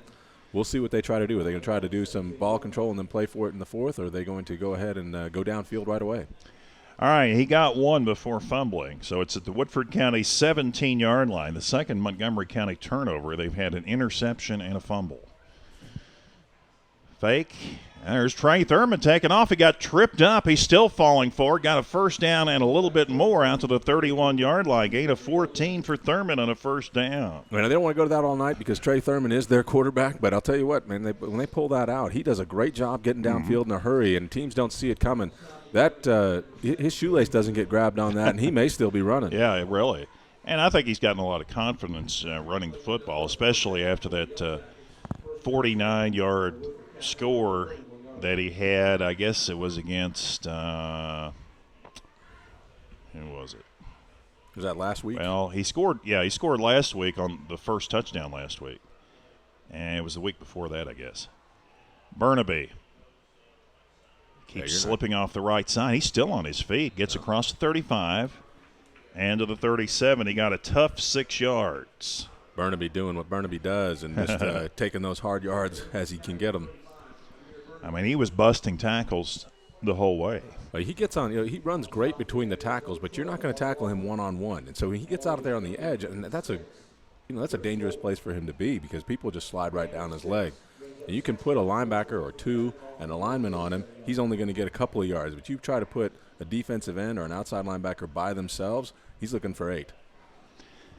All right, it'll be second down about 4 or 5, and Burnaby's going to get that and more. Bust through a tackle, a shirt tackle now. Mason Gooch is after him, knocks him out at the 40-yard line. It'll be first down for the Yellow Jackets. Some excitement out of the Woodford County sideline. Burnaby running with a lot of abandon there. Got it down to the Montgomery County 39-yard line. It's a gain of 25 and a first down. Woodford County trying to feel some momentum and going off the right side twice in a row. And they may have found a gap there. Burnaby, again, you can't bring him down one-on-one. You're going to have to put 2 guys out there, and it's going to force Montgomery County to make some adjustments. And that's where big old Matt Stratton is over there. And Kyle Hamlin is the right guard. Thurman taking off. Joe's trying to throw a block for him. Didn't quite get there. And Thurman is going to go out of bounds near the original line of scrimmage. He may have gotten a half a yard. Montgomery County was kind of looking for that one on that play. I think their linebackers may have been calling that and pointing at the quarterback the whole time there. But Woodford County not able to get the blocks. And the thing about snap and doing that direct snap and letting the quarterback go like that is that, well, I guess he did have a pause. I was going to say that sometimes he can even outrun his lineman. But that time he did have a pause with the handoff. So I'm going to give him a yard. It'll be second down and 9. This is really the only game, Andy, that I can remember this year where Woodford County has had any trouble in the snap to the quarterback out of the shotgun. And they've been low all night, and that one's low. Here's a quick out to Kane, and he tries to get down the sideline a little bit before going out of bounds, but he only got a couple of yards out of that one. Yeah, Montgomery County did a good job of keeping the ball in front, and the corner out there did his job and stopped Graham long enough so that he could get some help. Just a yard. And you'll figure this is 4-down territory, no doubt about it. And you go 4 inches past the 50-yard line tonight, and Woodford County's going to 4-down territory. That's what it seems like. They flank Malik Richards, who's had a big game out to his left side. In the slot is Winkfield, and Jonathan Colley is split out as the tight end to the same side. Thurman sees a gap. He runs. He's got a first down. He had a first down. Well, we'll see where they mark Let's see it. if they give it to him. They're going to give him the progress on that. It looks like they have, Mac, and yeah. It looks like he's going to get the first down. But Thurman, man, I'll tell you what, he's really found something. He's a good athlete. He's a solid athlete, and he's doing a good job on the ground this year. Well, he's running. He's running now like he's not scared. Right, and he's running, wanting to pick up those extra yards, challenging you for those extra yards.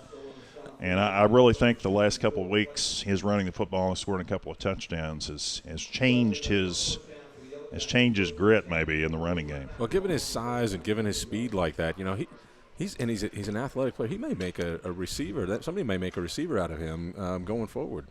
He's 6'4". I mean, he's got nice size. Again, the snap a little bit low. And here's Richards. He's got a block from Burnaby. At the 15 he goes, and he's got a first down.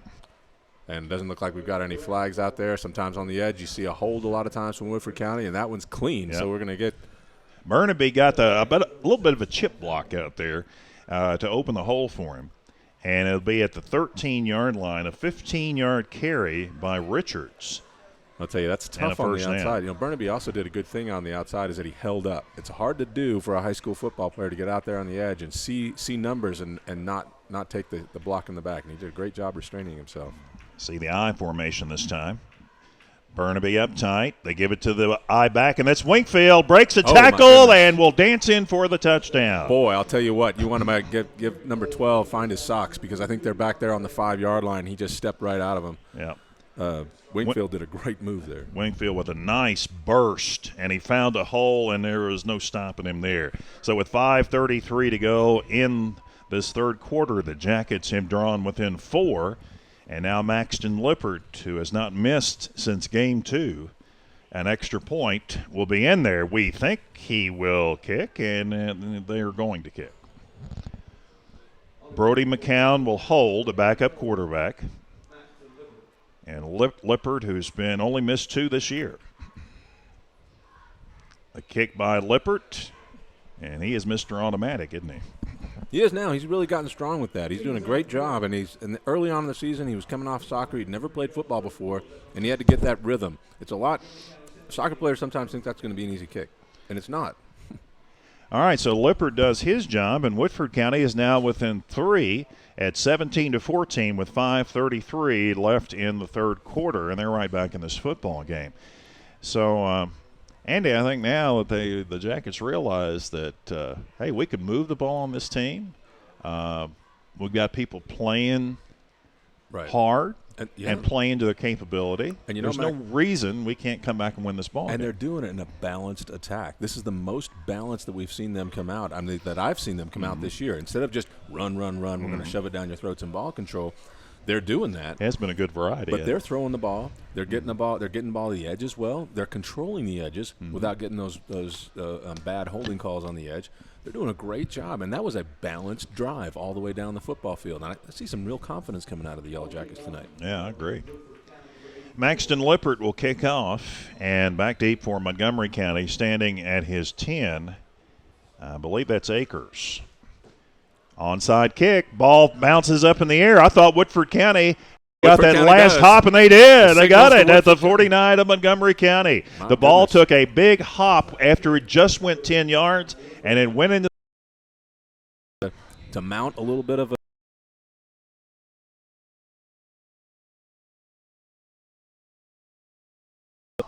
this is out of the Madison onside kicked us just about every time. It splits again. Backs in a deep eye. Wingfield, he gets it behind Burnaby. And he's going to get to the 40.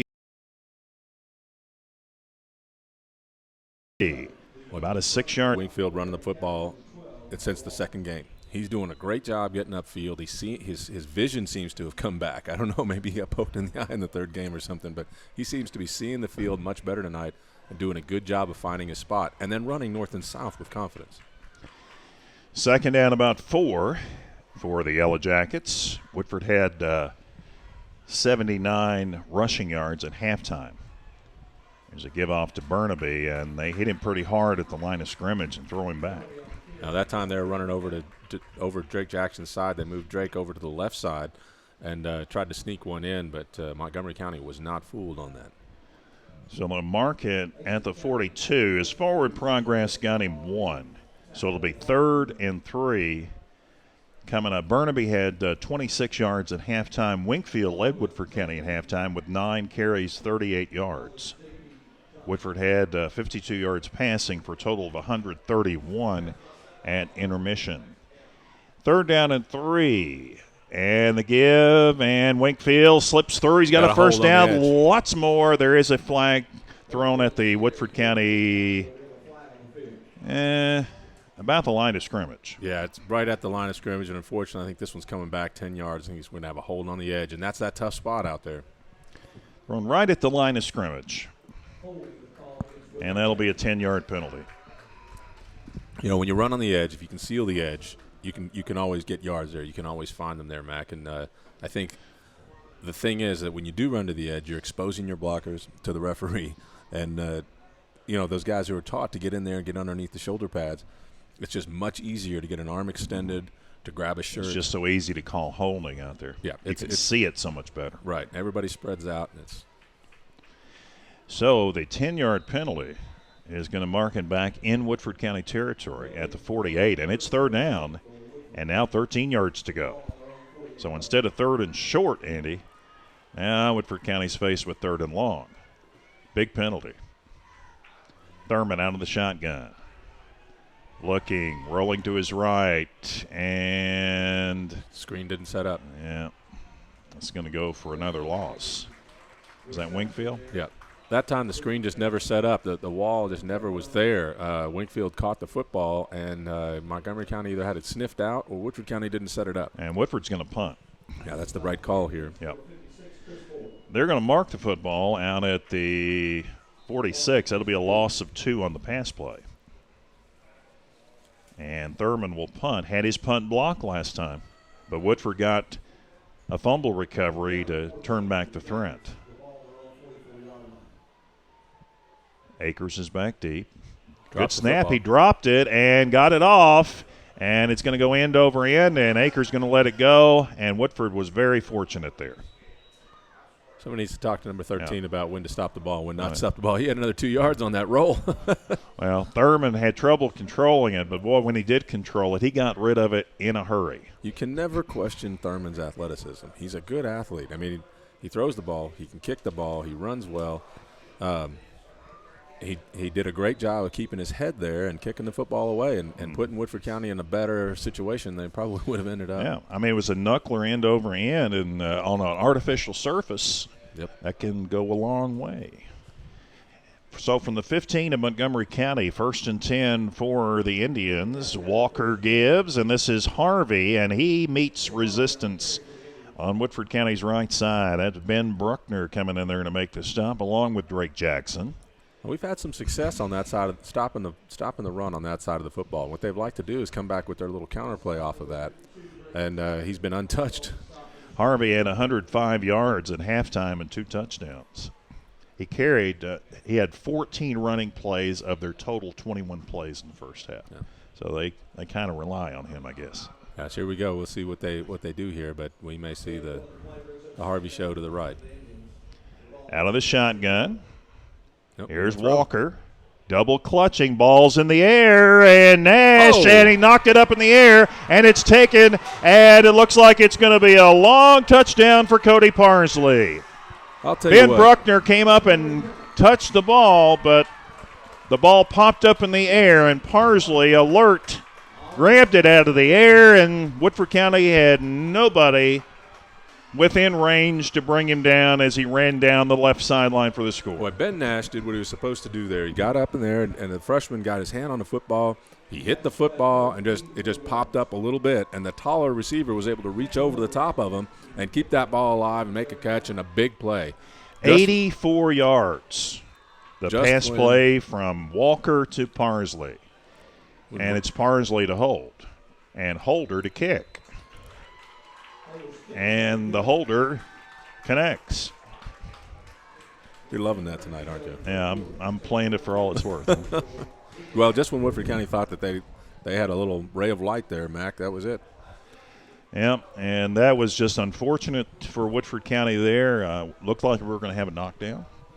And the ball just, instead of going down to the ground, pumped back up in the air. He did all he could.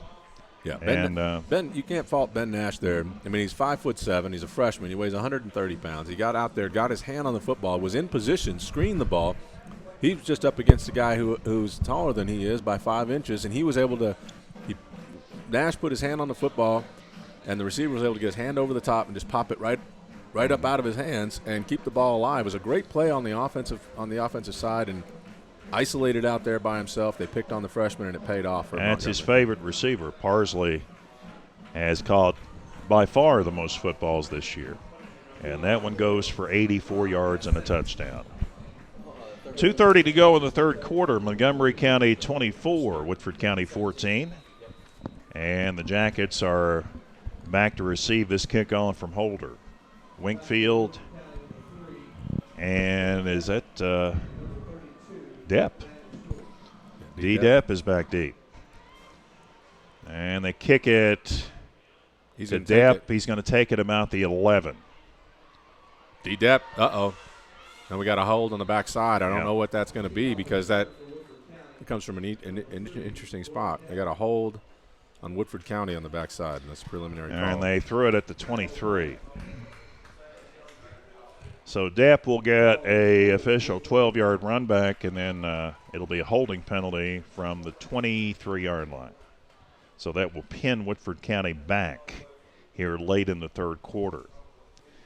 Montgomery County with a win here tonight, and supposing that Madison Southern beats Anderson County, Montgomery County should be the second seed in the district. And given the way Woodford County moved the ball early, we might see early in the half, they come down and get a score here. We still got a whole quarter of football, Mac.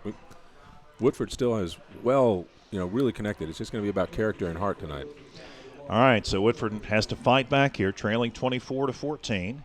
Thurman sees an alley. Jackson pins, but he tried to leap over Jackson and caught a knee. And Thurman may have fallen on the football. Yeah, I think he may have knocked the wind out of himself there. That's a tough spot to be in. Yeah. He caught Jackson with the knee trying to jump over him. Right. And I think landed on the football there. Yeah, that hurts. Got 4. It'll be second down and 6 from the Woodford County 17-yard line. He's okay. I just think he got a little wind popped out of him there. Richards wide to the right. Jenkins is split out to the right. On the other side, Winkfield. Winkfield took off pretty fast again. Holding. I got to throw that flag. And there's an interception. We got an interference call on the backside. He had Malik's jersey going down the field. So all right, we have a penalty coming up, and it appears like it will be pass interference against Montgomery County. I did think that I saw somebody that had a handful of jerseys. Yeah, Malik's jersey was pulled back, and he was unable to finish the route. It wasn't actually a bad throw. He would have been there. It was a good throw. But he had a man hanging onto his waist. And so they'll bring that one and get Woodford County the first down there. We had it at the 17. Why are they marked? Yeah, there it is, 17. So that's on to be out to the 32. They're going to mark it further than that. They're going to bring it to the 36. Bring it to the 30. How'd that happen? I think he went too far. He did. He went too far by 2 yards. If I'm Gooch, I need to by some more too. That's a 20-yard penalty. Yeah, Montgomery County needs to be out on the numbers there. That's not a. That's a 20-yard penalty. They missed. They didn't mark that right. Get in there. And Winkfield got racked by the guy who just made the interception that didn't count. Yeah. That was number 22 for the Indians, Matthew Purvis. And did I say Winkfield? Yeah. Yep. Got to. They're going to give him 3, it looks like. That's what they're going to give him. Out to the 40. It'll be second down and 7. 1:05 remaining in the third quarter. And as you see on our screen, the Jackets are down by 10. Yeah, I think Coach Johnson will be interesting to see what he does with these 50 seconds, if he calls timeout in the quarter or if he just goes ahead and lets it play out. 2 safeties. Again, a bad snap.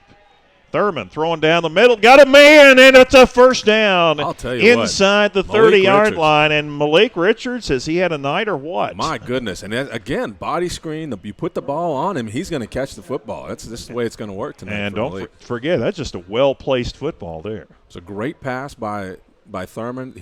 Malik was the only person who could catch it, but the defensive back was climbing all over his back, and he just used his body and pulled the ball in. Great catch. It's a 33-yard pickup and a first down as Woodford continues to move the football. All right, 1st and 10 from the 27 of Montgomery County. Here's Thurman. Pitch going wide. Stratton out in front. Johnson ducks in, and he gets to the 26. Might mark him short of that. Big old Matt was out in front. He just buried the guy that was trying to contain on the corner. Now, that's what Matt Stratton does, and he's a pretty good athlete, and he's definitely a big kid. Is that Wingfield? No, that was Johnson. That was Johnson. Okay. Yep.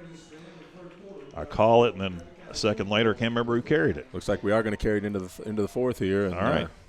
So Johnson picking up one, and we will go to the fourth quarter. Woodford driving but trailing 24-14. You're watching all the action on WoodfordSports.com. This radio commercial has no zany sound effects, no funny accents, no puns, no punchlines. It's as simple as McDonald's new artisan grilled chicken breast filet. No preservatives, no added colors, no artificial flavors. No kidding. The new artisan grilled chicken from McDonald's. 100% tender, juicy chicken breast filet. Try it today, because tasting is lovin' at participating McDonald's.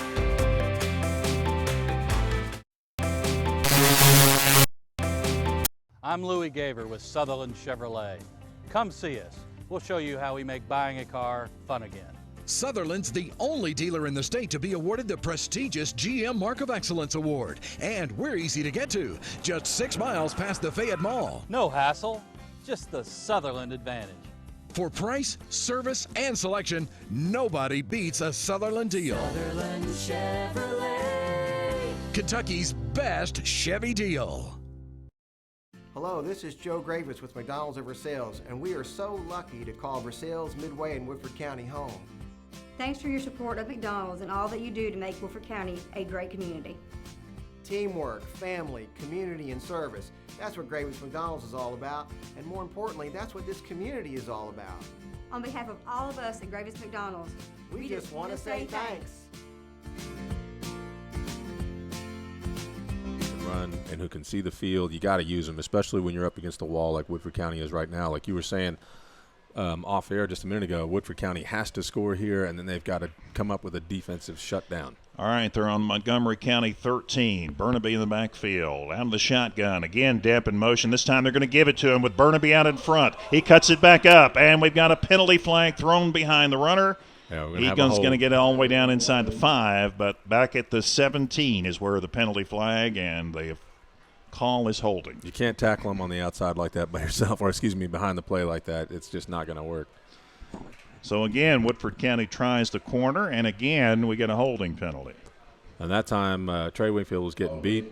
He got out of position, and he had to grab his jersey underneath. The entire home side saw that, and so did we. So the penalty will take it back to the 27-yard line.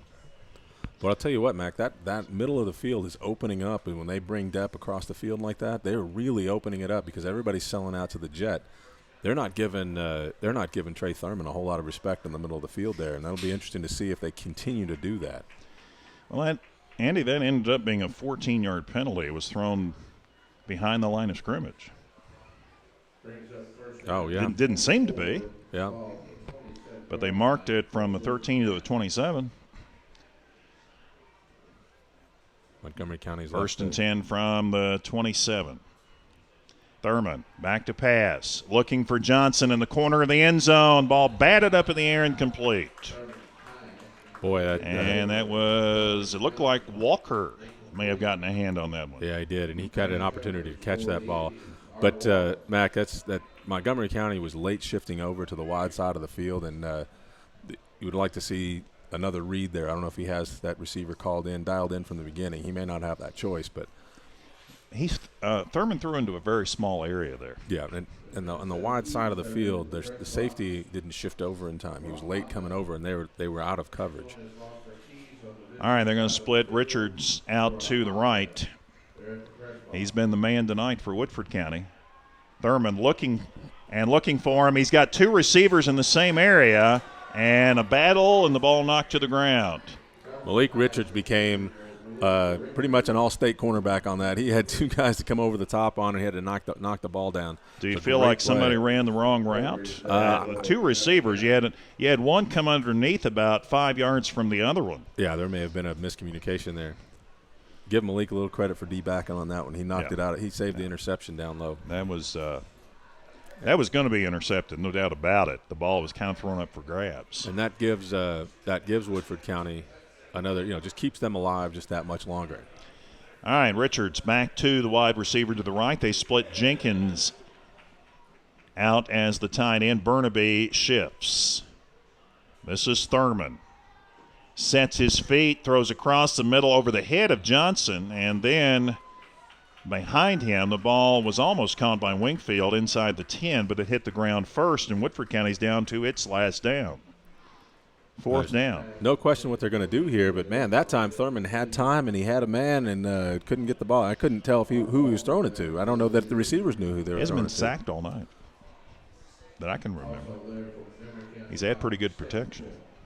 You had to say that and across the board. I know that if Darren Douglas is sitting in here, he'd be giving me a hard time right now. like I say, that there's a little bit of a chance of rain tonight. That would have been horrible too. Thurman. Across the middle it goes. It is not caught. What happened there? He hit Johnson in the hands with it.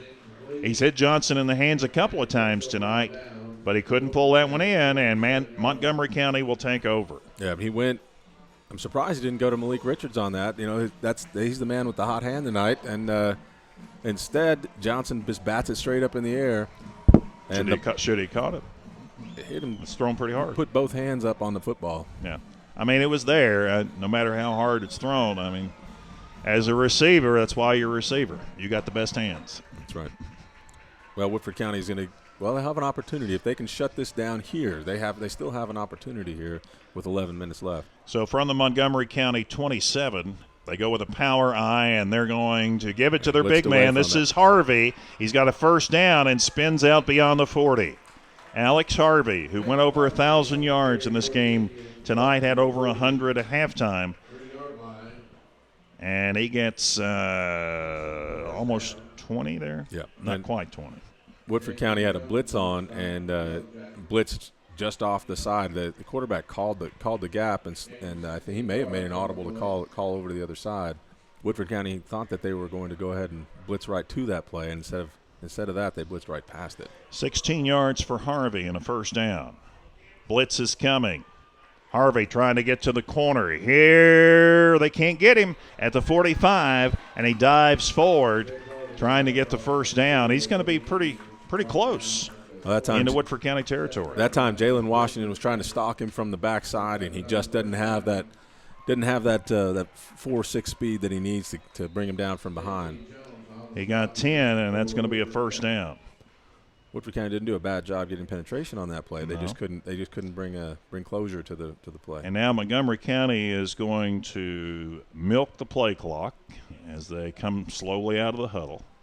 And they're just going to give it and say, you stop Harvey or we're going to keep doing what we're doing.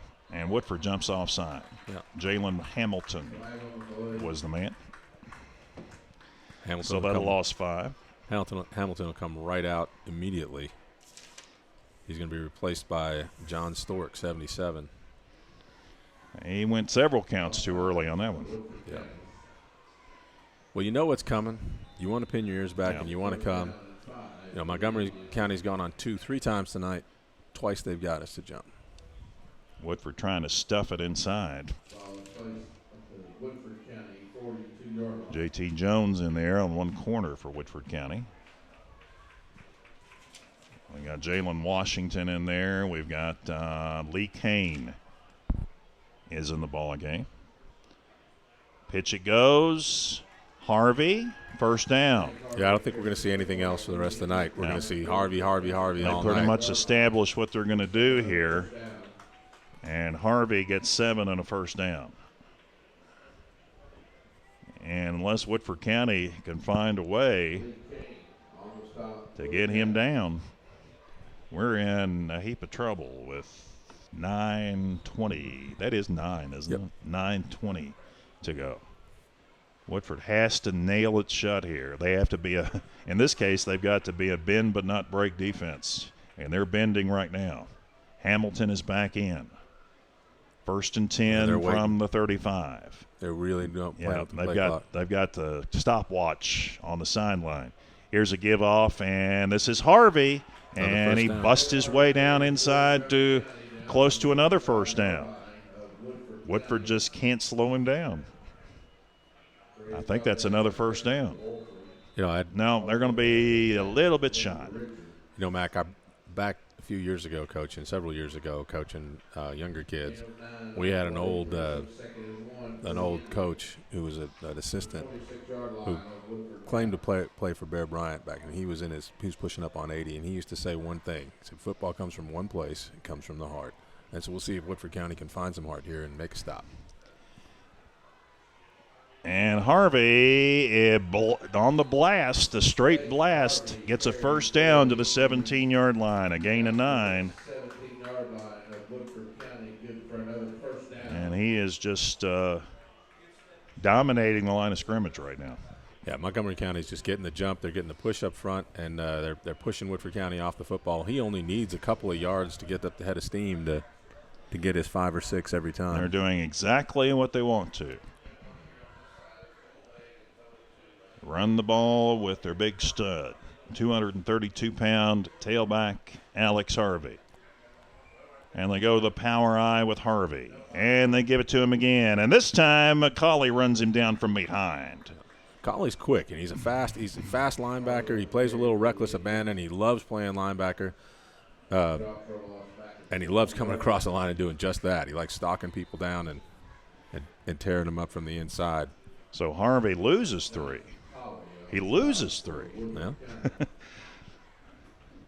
He's been going straight north all through this drive, and finally they threw him south. 2nd down and 13. Power eye to the right. Pitch going that way. This is Harvey. Bounces back outside, then back in. He should have kept going the way he was going. I think he was just looking for contact. Yep. He seems to seek that out. I mean, he's one of these guys who's not going to juke. I mean, I think he could have taken it to the corner there and maybe scored. Not certain, but I just don't know why he broke it back in unless he was just looking for contact. Now, Mac, this is the first 3rd down of this series for Montgomery County. We know what they're going to do. Was Woodford County going to be able to stand up here? Yeah. Big play here. If they have to send Holder in to kick a field goal, it's still a 2-score game. There's a pitch back. It goes to Harvey, and he's not going to get there. He's going to come up short, so it's going to be interesting to see what Montgomery County decides to do. They may go right back to Harvey. I think they'll not kick it here. We got a timeout here. It looks like Woodford County's called the timeout. I don't think they'll kick it. Timeout, Woodford County. I think they'll go for it. This will be an interesting call on Montgomery County's part. I don't know that I mean, Woodford would have to score 2 touchdowns. As it is, they've got to score twice anyway. It just takes the field goal off the table for a tie. It takes the field goal off. But Woodford hasn't successfully made a field goal all year long. I don't know if the Woodford County has successfully made a field goal in about 3.5 or 4 years. Leopards tried 1 this year, and that was missed. Well, we'll see. I mean, Coach Johnson is probably trying to rally the troops here. He might have all 3 Coach Johnsons speaking up out there right now, and I see Coach Alvis Johnson out there. We see, is Derek down there? Is he still upstairs? He's down there too, isn't he? I think he is. All right, it's going to be 4th down, and they are going for it, as I thought they would. They're going to come in here and go for a hard count. They're going to go on a hard count, and we'll see what they can do here. They got Woodford to jump once. Here's Walker throwing the quick out. He's Touchdown. got Parsley, and he's got a touchdown. Well, that time Parsley called his own number. When they came off, he came off and said, look, I got this. Just throw the slant. I'm all by myself out there. Throw me the football. And that's what they did. So a 6:14 left in the fourth quarter. Parsley has scored his second receiving touchdown of the night, this one from 11 yards out.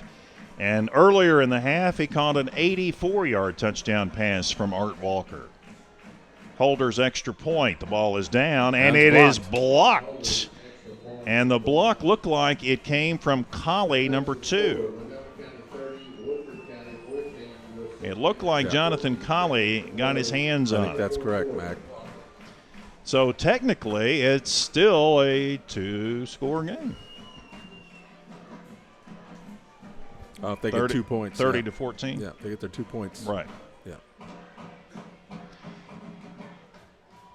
Well, I know that's what Coach is thinking. He's doing the math right now, and he's putting that together. Jonathan Colley, maybe the game's on life support. That's a big extra point because, now you're not 3 scores ahead. Woodford County may be on life support, but they're still alive in this one if they can get the football back and score quickly. And that's not something they've been able to do this year too often. But, we'll see.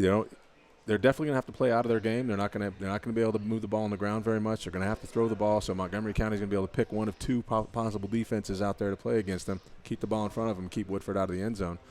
Now, Woodford County has also, Mac, gotten 2 onside kicks this evening. Yep. So Montgomery County doesn't seem to be able to cover those very well, and I know they'll be looking for it this time. But what we need is a D-Dep run back here. Let's see if D-Dep can turn on those wheels. He is, without a doubt, hands down the fastest man on the football team. And they're kind of hiding him a little bit there. Yeah. Well, this is where they kicked it into no man's land, deep into no man's land, where it would take a long run for Depp to get to the football, the corners. Yep. And they're going to kick this one way back there. Depp will plant his foot at the 1, head up the left sideline. Got a good block. To the 30, and he got it all the way out to the 35-yard line. A 34-yard return for D. Depp. Not a bad return, and definitely giving Woodford County the positive on this. It's 6:06 here, Mac. Do you think they're going to come out and start firing it downfield immediately, or they're going to throw it short and try and set up something deep? I think you got to put the ball up. Well, he's going to throw it. Do you think he's going to try to throw it short to bring up the corners and then try and beat them deep after that? And is he going to play a little strategy, or does he have that luxury? I don't know. I just know we got to get a quick score up. Mm-hmm. Well, we'll see what the offensive coordinator here, Coach Rose. They put the football down at the 38. Yeah. We'll see what Coach Rose dials up here. What he's got. He is an offensive guy, and he's our offensive coordinator, Woodford County's offensive coordinator. What? Went up to the 41 now. Keep going, guys. Mm-hmm. He didn't get that far, did he? I didn't think so. I thought he got up to about 36. Huh. It's up to the 41. I didn't see a penalty or anything. But they sure – again, he picks it off the top of his shoes and throws to the sideline where he misses Richards at the Montgomery County 35. Thurman all night long has been having to pick the ball off the top of his shoes on the snap. I just don't know what has happened tonight. There has been no change in the snapper. Yeah, it could be anything. Something could have happened during practice. We could have a sore hand there. We could have anything. Different football. Who knows? But it's happening just about every time. And this one's okay.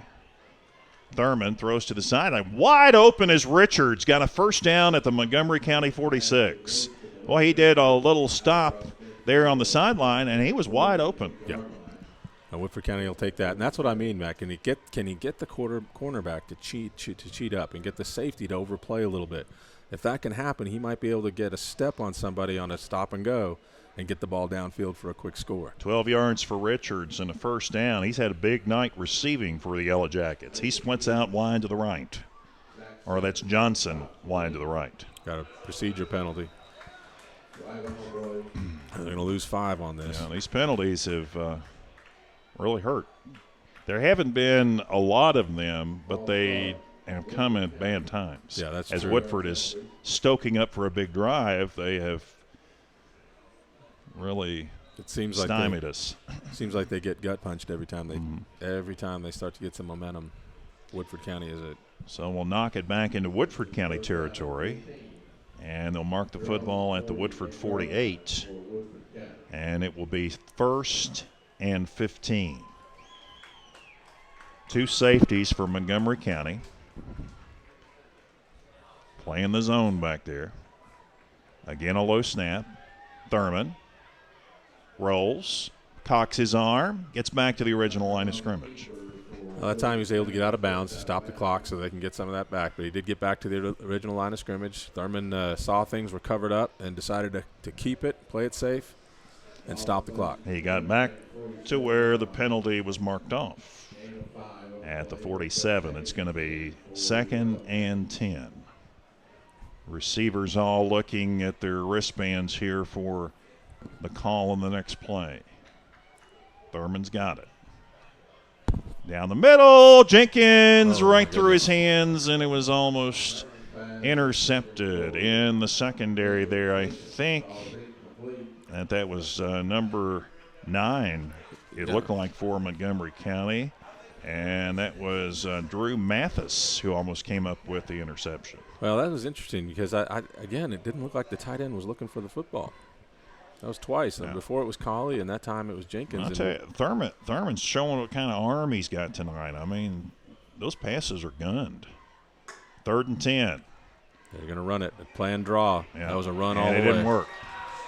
And now Woodford's going to be 4th and 13, as Thurman will take a loss on this one. Now, Thurman that time needed to sell the pass a little better. Didn't sell the pass, and we count that as a sack? Yeah. That is a sack. Loss of 3. And now Woodford has got to go for it on 4th down and 13. We have 4:53 left to go in the game. Now, this is without question the ball game right here for Woodford County. I mean, even if they do get it in, they still have to get the ball back after they score. And they got to get a 2-point conversion. Right. But Jonathan Colley has given us a chance by blocking the extra point. Right. Now, Woodford County, I will say, they have been down. They've got a couple of really unfortunate penalties called. And they've stayed in this football game. They're playing hard. They haven't stopped, and it's a good sign for Woodford County going forward as we get into the later part of October. You think Montgomery County will drop here? You think? They're going to try to protect that 10-yard marker, but it looks like they're going to rush 3 here. And ball's on the ground.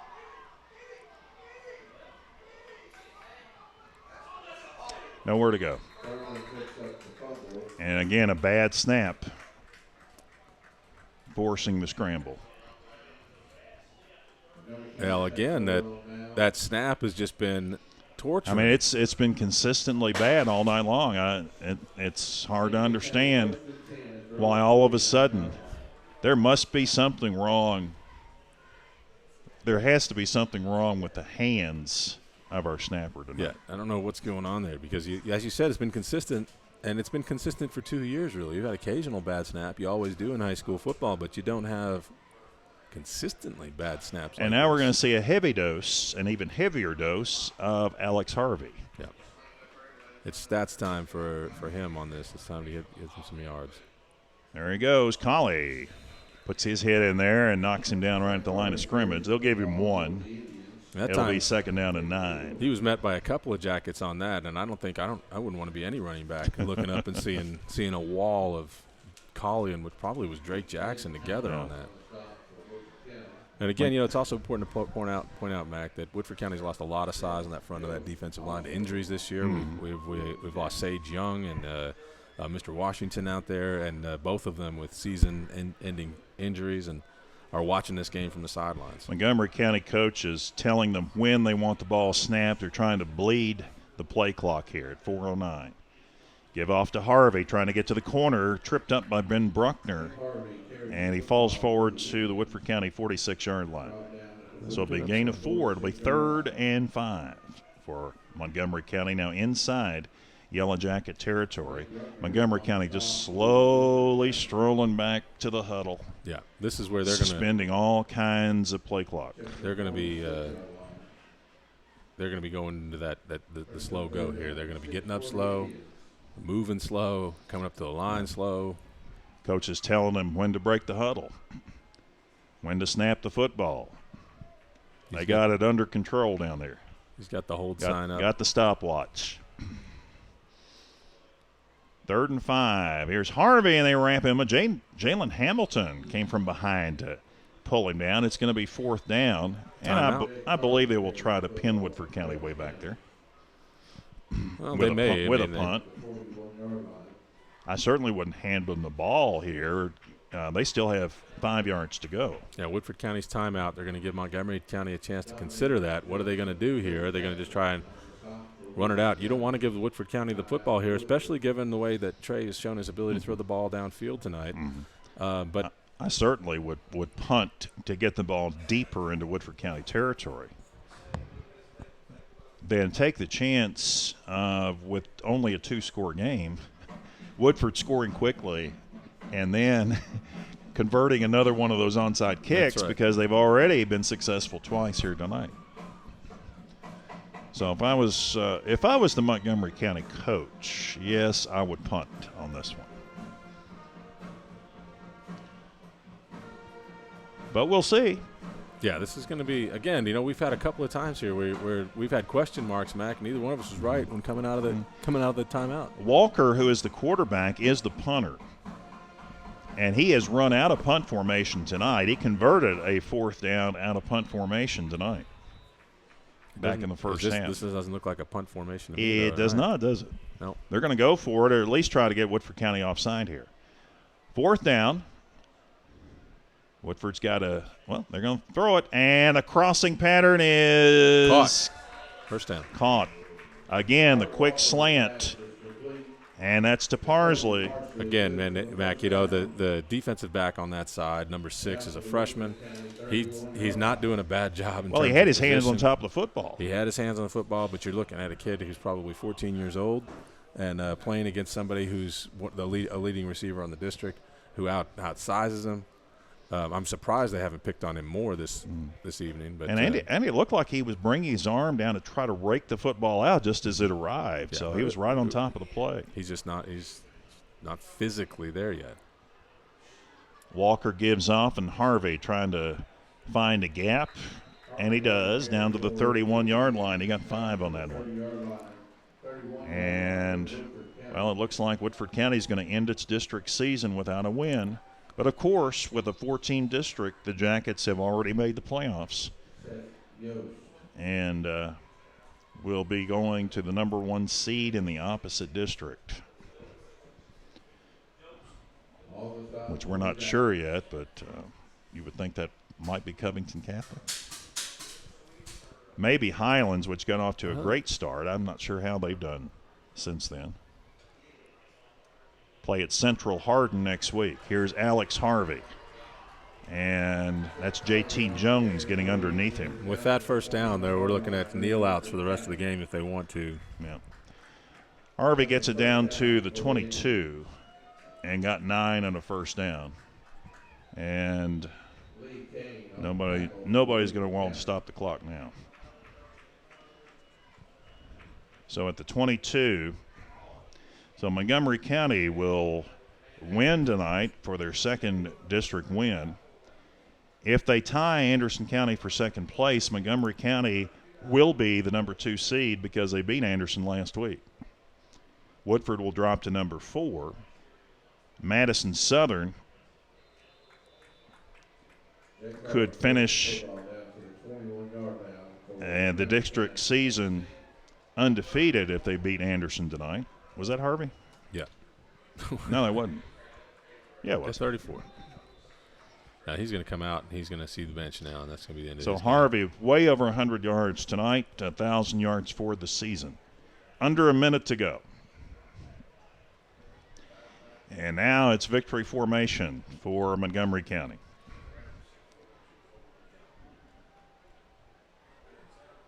And Walker takes a knee. And they needed to make them do this one more time. But yeah.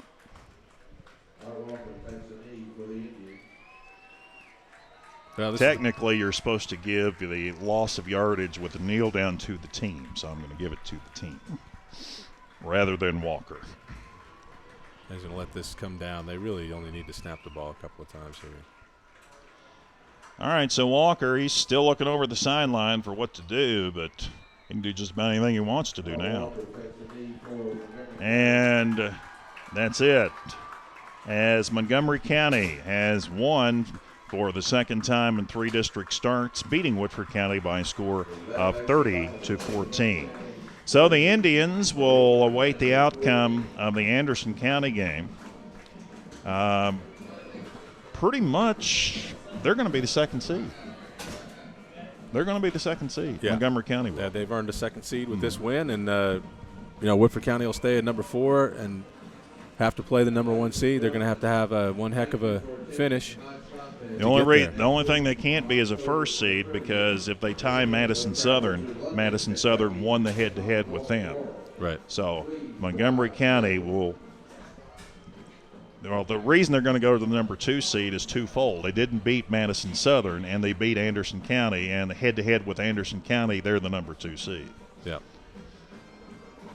It's a lot simpler when you only have 4 teams in the district. It's not too hard to figure out. All right. Woodford County still gets that extended season by 1 game. And where do we go to next week? Central Hardin.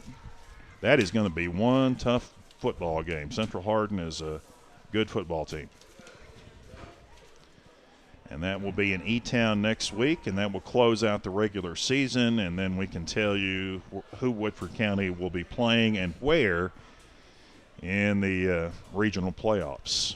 Well, Woodford County tonight, if there's a positive takeaway from tonight, it's that Woodford County did not stop playing football tonight. Mm-hmm. They were in the game to the end, and they kept breathing. They kept their breath alive. They kept the game alive and stayed in it. That blocked field goal at the end there by Jonathan Colley was one of those that really did keep Woodford County going. So I think it'll be interesting to see how they clean up and how they pick up to go to Central Hardin next week. And you and Darren will be able to close up the regular season there. Is that right, Max? Is that the last one?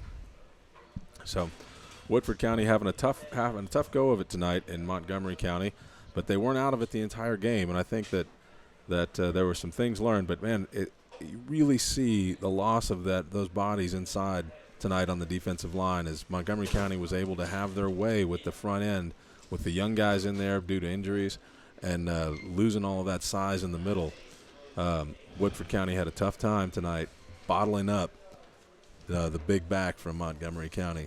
But we saw some positives. Malik Richards had a great night tonight. He had probably 3 plays in a row that a lot of people play their entire seasons to try and have one play a game like what he had. 3 in a row, followed up a big reception, a touchdown, and then followed that with an interception. You don't get nights much better than that. And then he was able to turn around and play some really strong football all the way around. Some great catches over the middle. And his star of the game, no doubt about it. Yeah, if you're going to give a game ball to a Woodford County player, you give it to Malik. All right. Look, I was trying to find Harvey because he went over 100 at halftime. Unofficially, Harvey finishes with 184 yards of rushing tonight, had 106 in the first half, had 78 in the second half, 184 unofficial yards for Alex Harvey. And he picked up a couple of touchdowns in the first half. That's the tail of the game right there. Yeah. He was the man, and when you want to go ball control, probably no better man in this district that can do it. Doesn't look like it. Woodford County should be able to do it, and they have shown signs that they can do it. The scoring of this game, Woodford gave up the early score. They actually recovered the onside kick to open the game and drove to the Montgomery 25, but threw an incomplete pass on 4th down. Montgomery turned that around, and they went 75 yards in 6 plays. Harvey going over from 1 yard out, and Holder's extra point made it 7-0. It became 14-0 with 4:33 to go in the second period as Harvey went in again, this time from 2 yards out, and Holder's extra point made it 14-0. And just before halftime, It was Holder kicking a 37-yard field goal to make it 17-7. Woodford County got back within 3, and with 5:33 left in the third quarter on Winkfield's 13-yard touchdown run, making it 17-14. But on the next series, they came right back, and this was a big one. As Art Walker fired down the left sideline, Ben Nash jumped up and looked like he was going to knock the ball down, but the ball instead popped up in the air, and Cody Parsley grabbed it, and with no Woodford County in near, he just strolled in down the left sideline for 84 yards and a touchdown, making it 24-14. And the last score of the ball game came with 6:14 left on another pass, this one to Parsley for 11 yards and a touchdown. Kick was blocked by Jonathan Colley, and that gave Woodford County a slight chance with about 6 minutes to go, but they would have needed 2 8-point scores. Right. And that didn't, not even one of them came. So, Andy, thanks a lot for filling in tonight. That was a good night tonight, for Darren. Could have seen a win, yeah. but it was good. We saw some excitement tonight. We saw some fire. Again, we saw Woodford County dig a little hole at the beginning, but not too big a hole. No. Not too big. We had a lot of chances close to the red zone, if not in the red zone tonight. Yep. Had a couple of drop passes that probably would have gone for touchdans.